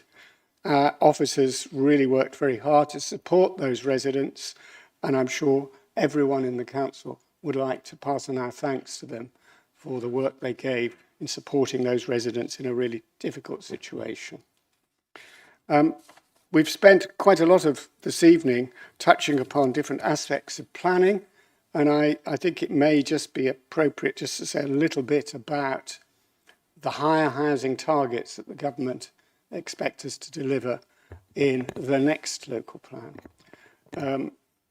We know those targets are very high. Two ambitions, I think, seem to underpin Minister's insistence on the increased numbers. First, a desire to stimulate growth in the economy, to increase the tax take and address the public finance crisis. And second, a desire to make housing more affordable for those denied access to a home of their own. These are noble ambitions, but I think there are good reasons to believe that the government is over-optimistic about relying on the massive increase in house building in the southeast to produce the rapid growth it desires. The constraints on delivery in our area are very real in terms of availability of land and service infrastructure. And even the construction industry, which stands to gain in this process, wonders how it can access labour and materials that are needed, especially at a time when simultaneous developments are taking place across the region. The second objective, increasing the affordability of market housing, is, I have to say, highly unlikely to be achieved in an area like ours. Recent experience in our borough tells us that building more market houses causes prices to rise, not fall. Our proximity to London means that migration from the capital sustains ever higher prices, while local need often remains unmet. Movement out of London has, of course, been going on for generations, but it's increased greatly since the pandemic and the arrival of new methods of working from home. A more general clog on delivery on the scale and at the pace the government wants is the operation of the housing market. Around 1 million new homes across the country have planning permission, but have not been built because developers have no interest in seeing prices fall. While no one can deny that the need for new housing to meet future needs, market housing will not in itself solve the problem of affordability. I therefore welcome the government's commitment to funding the building of more affordable housing with a capital A and a capital H. That is, discounted market homes, shared ownership schemes, affordable sub-market rental properties, and homes for social rents, which provide the most truly affordable housing.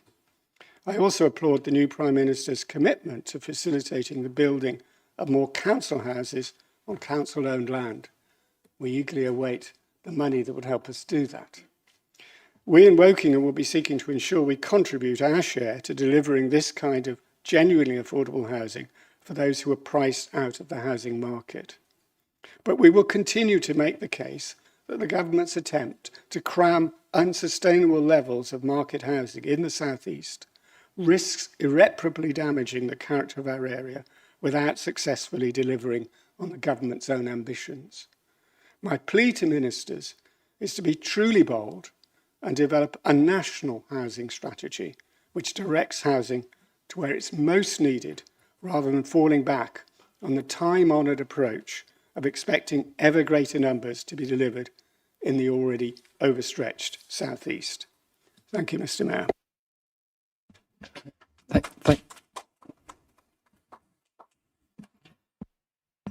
Thank you very much, Stephen. Just to keep things going, we'll go with another Stephen. Stephen Newton, please.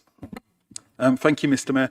I just wanted to update members that DEFRA have changed the deadline for the introduction of curbside recycling of plastic film and flexible plastics. They delayed it till April 2030 due to concerns about the lack of market capacity and funding. Just wanted to reassure people that we will continue to develop plans to implement this in due course alongside our RE3 partners. Thank you. Very speedy. Thank you very much, Stephen. And Adrian. Thank you, Mr. Mayor. Councillors will be aware that the government has stated that the bus fare cap will be reinstated at £2 in 2027. This is excellent news, though I wish we hadn't had to experience the growth to £3 for a period. This initial commitment is only for 1 year, though I hope it will continue after 2027. Buses are the only form of travel available to many residents, and a £2 bus fare or £4 return will make a big difference to many households. If it grows passenger numbers as expected, it will also in time reduce the subsidies the council pays for existing routes, allowing us to support more community transport and more routes for other areas in the future. In the absence of further detail, we and the bus companies are assuming this will follow the same process as existing cap, and thus will be dependent on local bus companies accepting the government's funding formula by which they receive a partial reimbursement of their revenue loss. My expectation is that this will happen and include all existing routes in the new year and the additional routes we hope to introduce from 1st of April as a result of our new bus service tender. Modern buses are great. Air-conditioned, USB charging, comfortable seats, contactless payments, stress-free online tracking at the bus stop. If you haven't been on one for some time, I strongly recommend you give it a try, whether you wait until January or start now. Thank you. Thank you very much, Adrian. That concludes agenda item 30. So we'll move on to agenda item 31, statements from council-owned companies. Does any councillor wish to make a statement under this item? Stephen. I wish to make a statement that there will be no statements. Thank you. Thank you very much, Stephen. In which case, we move on to agenda item 32, which is a motion. And we have motion 541, which I understand that Councillor Chetna Jamthi, will you be proposing this motion? You will.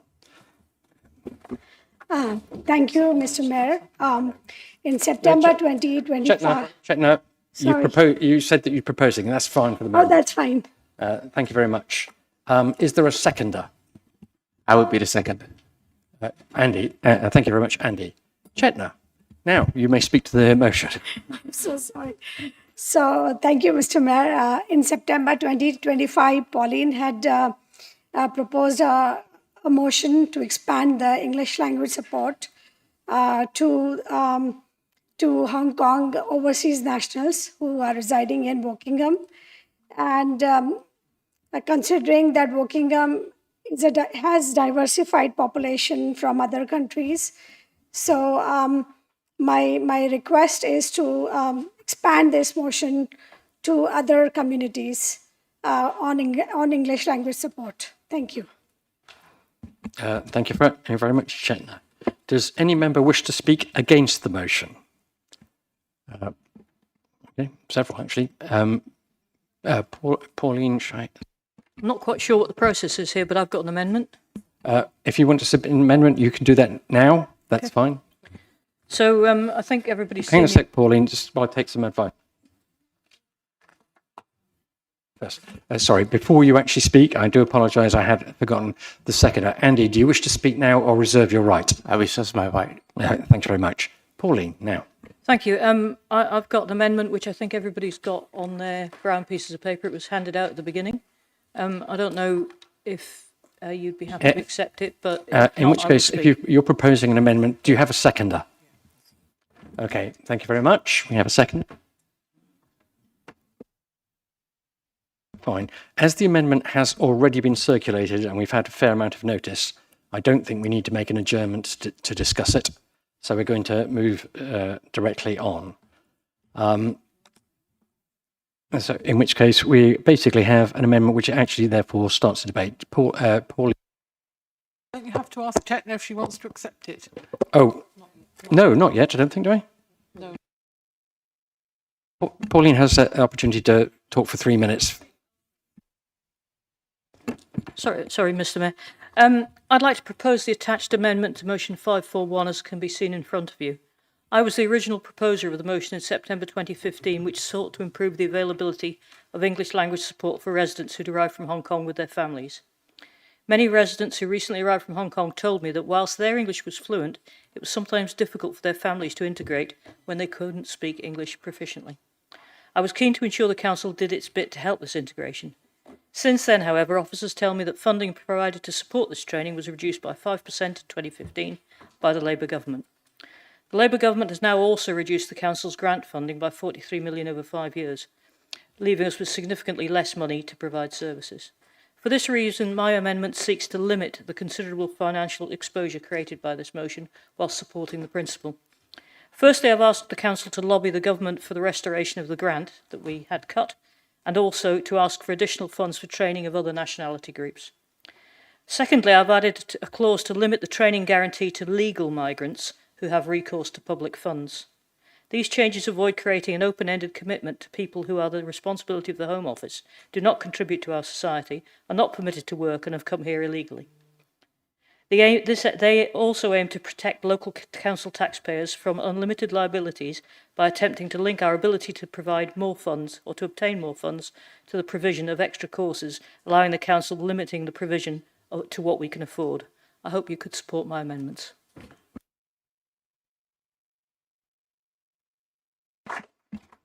Thank you very much, Pauline. Chetna, do you wish to accept the amendment? No, I don't want to accept this amendment.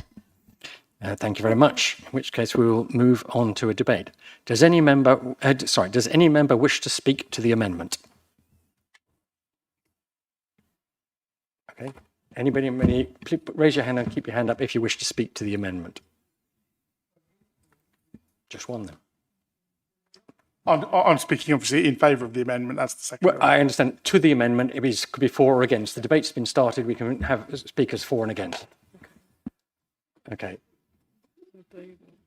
Dave and Rohit and Joseph and Prue.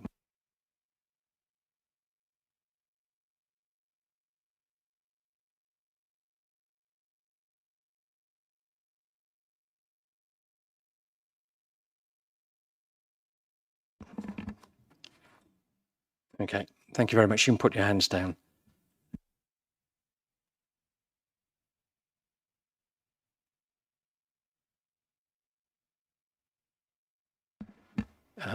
Andy, as seconder of the original amendment, you may speak now or reserve your right to later. Right. And then we're going to... Okay, fine, we'll go to the debate. Joseph. Thank you, Mr. Mayor.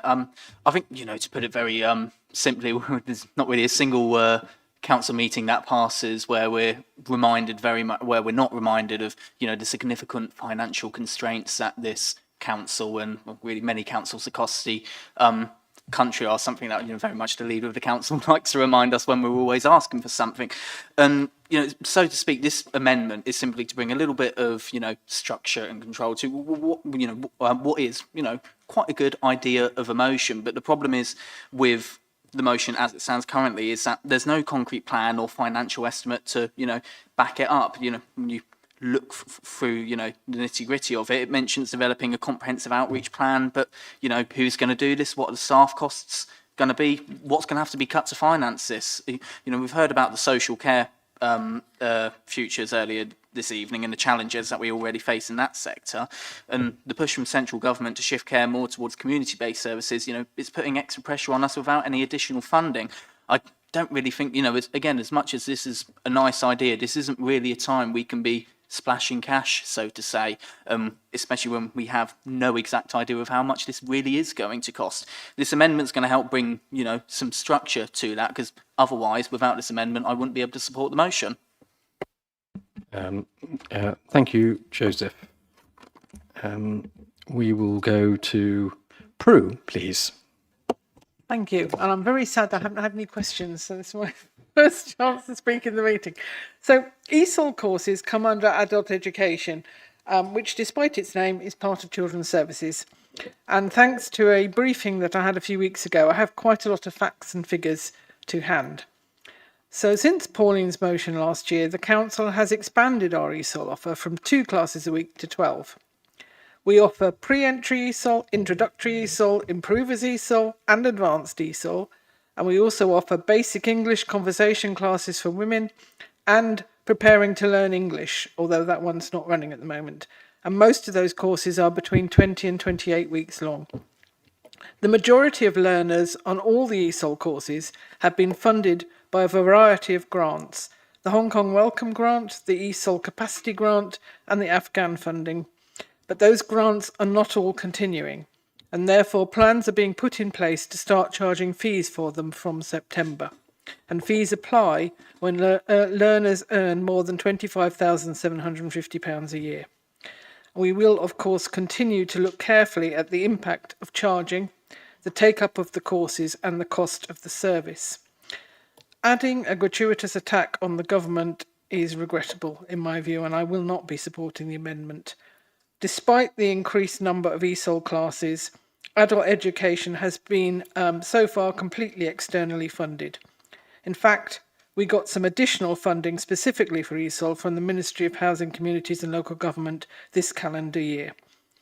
The motion does commit us to doing more, but the types of activity required, outreach, keeping our data up to date, working with schools and providing a supportive environment are all things we are doing already. We just need to ensure we have included the ESOL dimension within them. Agreeing to this motion should not commit us to significant new expenditure, and indeed, by targeted interventions helping people with their English, we could even save money in the long run through reduced need for other support. It is important that we are inclusive as a council and work to extend our ESOL offer to everyone who needs it. I would hope that all councillors would share this sentiment. We want all our residents to have the opportunity to thrive. We want them all to feel they belong, that they can access employment and can lead a happy and healthy life. This should not depend on where they come from, and therefore I welcome this motion and I urge everyone to vote for it.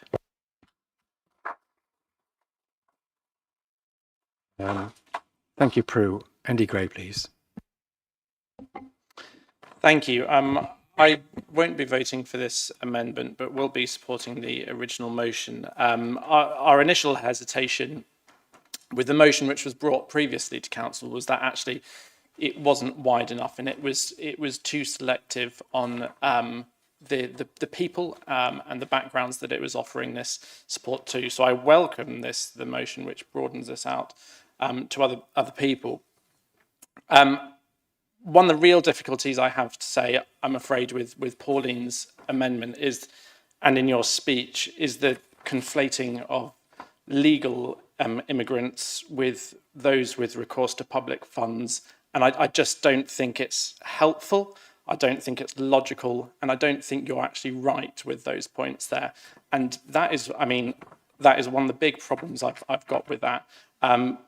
It's a clear political statement that you're making, that which is there to create more division, and I appreciate that, but the point of that is to create more division in a motion which actually should be supporting our. No, I won't accept that. The reason you and I suspect Dave have put that in there, is to create division in a motion which should be creating... Point of personal explanation? Go ahead, Pauline. Well, I did speak because I proposed Pauline, the... can it raise a point of personal I proposed the motion, which explanation sort of to is something me that speaking, somebody isn't it? else has said? Yeah, I'm commenting back on what Andrew said. It is absolutely not to sow division. Absolutely not. It is to try and limit the liability of the council to people that we are responsible for, whilst leaving the costs for people the government are responsible for with the government. That is only what it is. That's simply what it is. Thank you, Pauline. Andy, you want to carry on? I don't have much to add to that. You can claim that it's not there to sow division, but I think you are achieving by sowing division there. So I'll just sum up by saying I won't be supporting this amendment for those reasons that I've outlined, but I do support the overall the gestures of this motion. So I'll be supporting the overall motion. Thank you, Andy. Dave, please. Dave Evans. Sorry.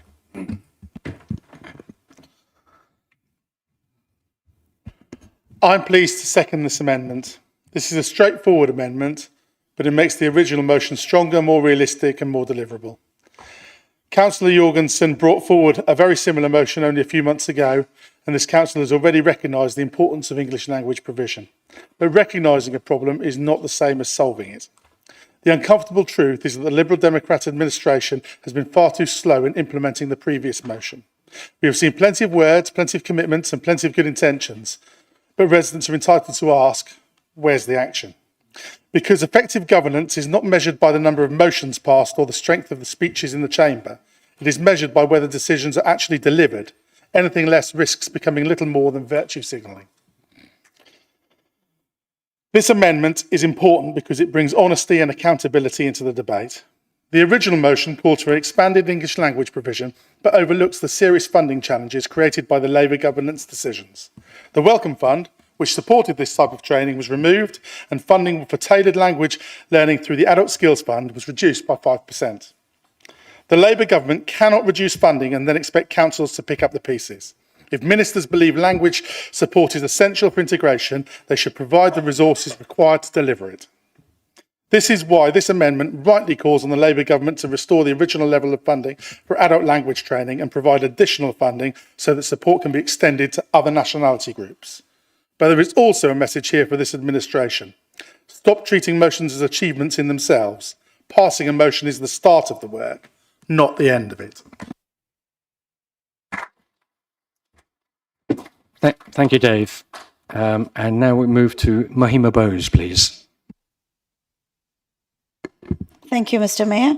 As a teacher, I know that supporting English language learning for all residents, regardless of their nationality or ethnic background, is an important investment in a stronger and more inclusive community. The ability to communicate effectively in English enables people to access employment, education, healthcare, and other essential public services, whilst also helping them participate confidently in local life. Limiting language support to one specific nationality overlooks the needs of many other individuals and families who face similar language barriers and would benefit equally from these opportunities. A fair and inclusive approach would ensure creating equal opportunities for integration and personal development.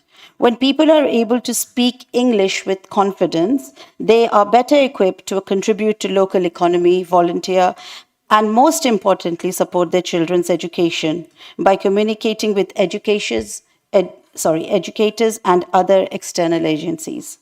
Therefore, I feel that providing equal access to English language learning reflects the Council's commitment to fairness, equality, and community cohesion, ensuring that no group is disadvantaged because of their nationality. Thank you. Thank you, Mahima. And we go to Rohit Alawat, please.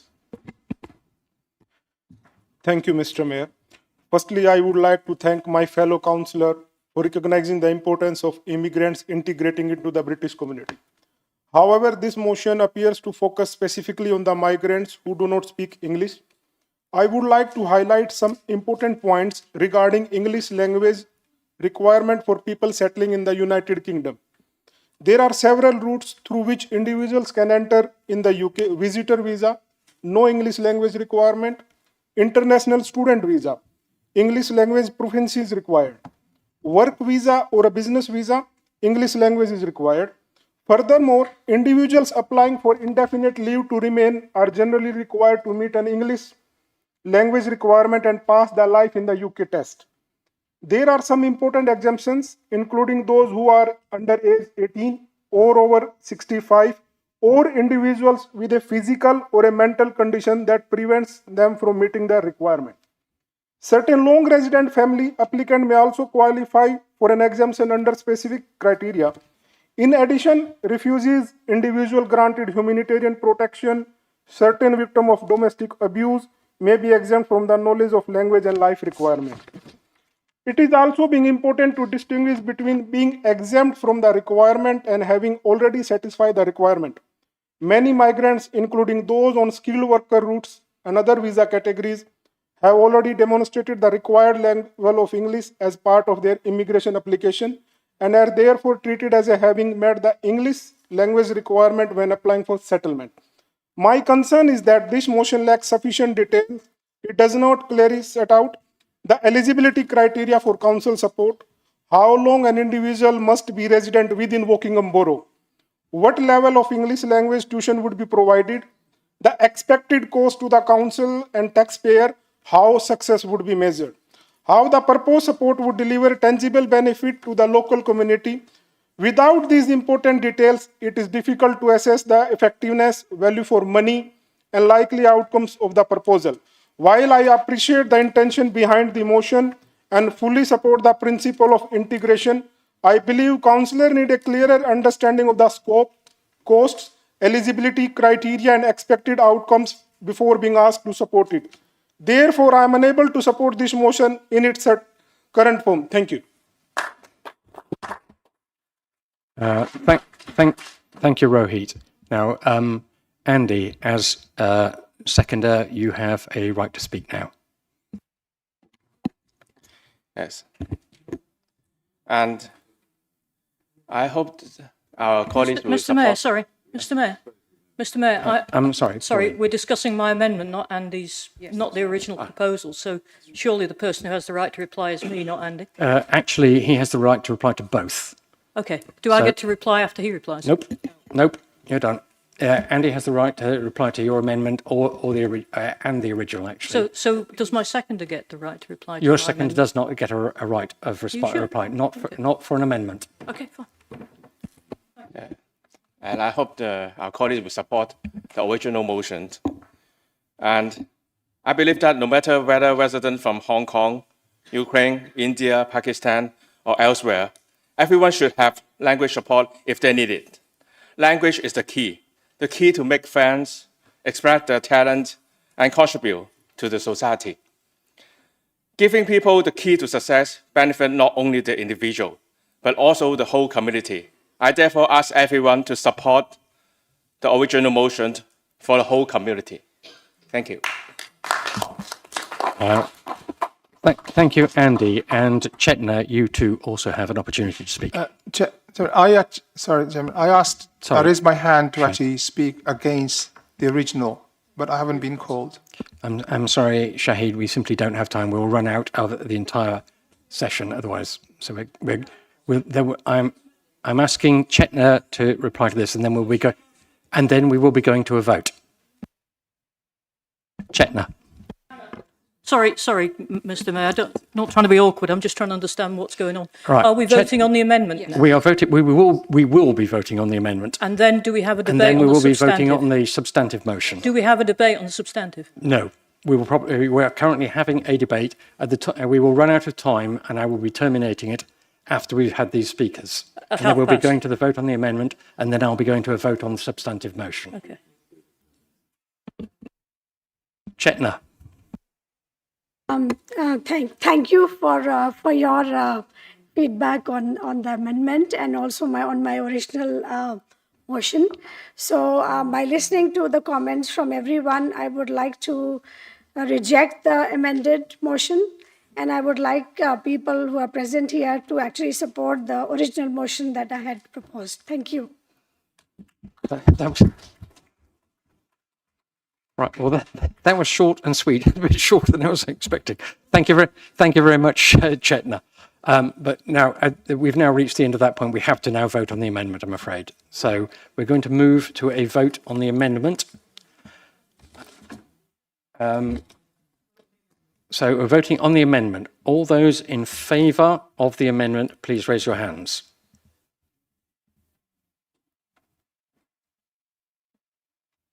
Thank you. Thank you. All those against the amendment?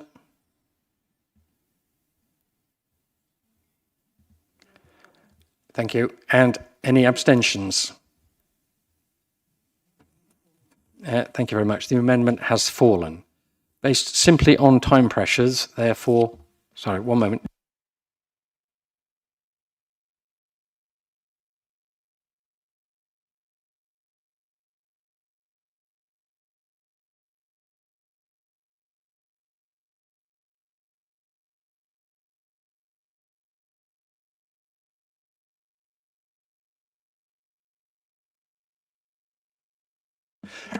As we have very briefly time, Shahid, I'm going to allow you to have have your maximum 3 minutes, and then we'll move to a vote. Thank you very much. I really appreciate it, Mr. Mayor.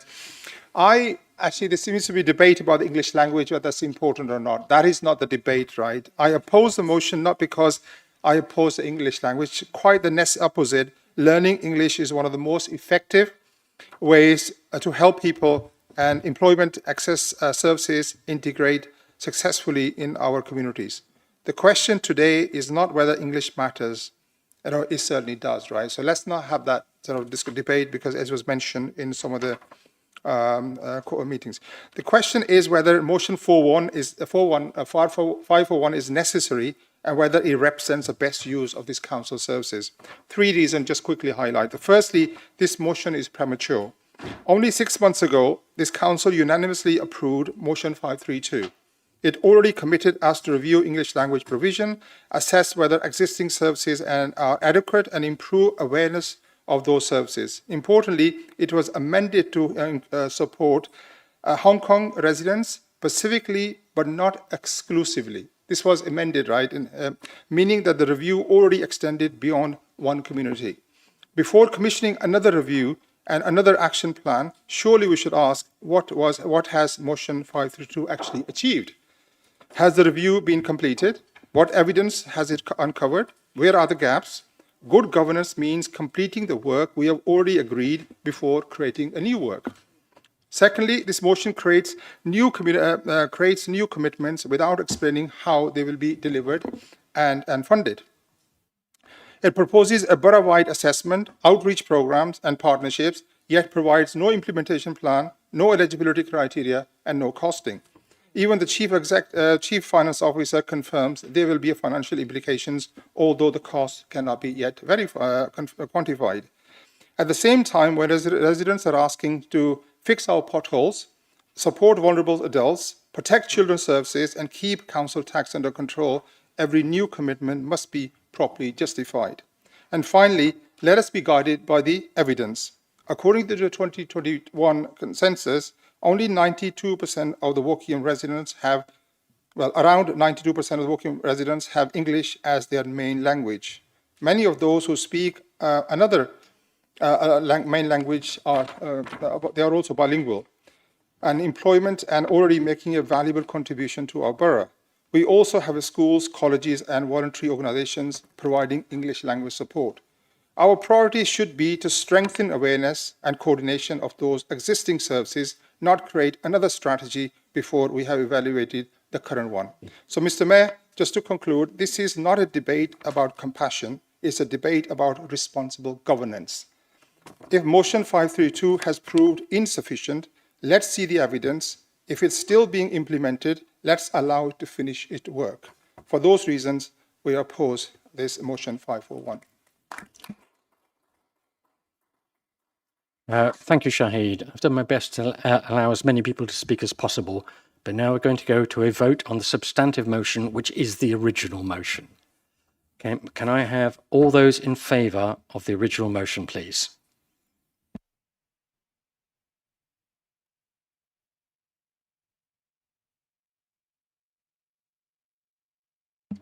Thank you. And all those against, please?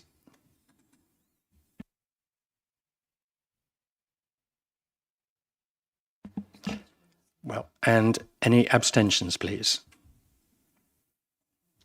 Thank you very much. The motion has been carried. And on that note, with seconds to go, I declare this council meeting closed.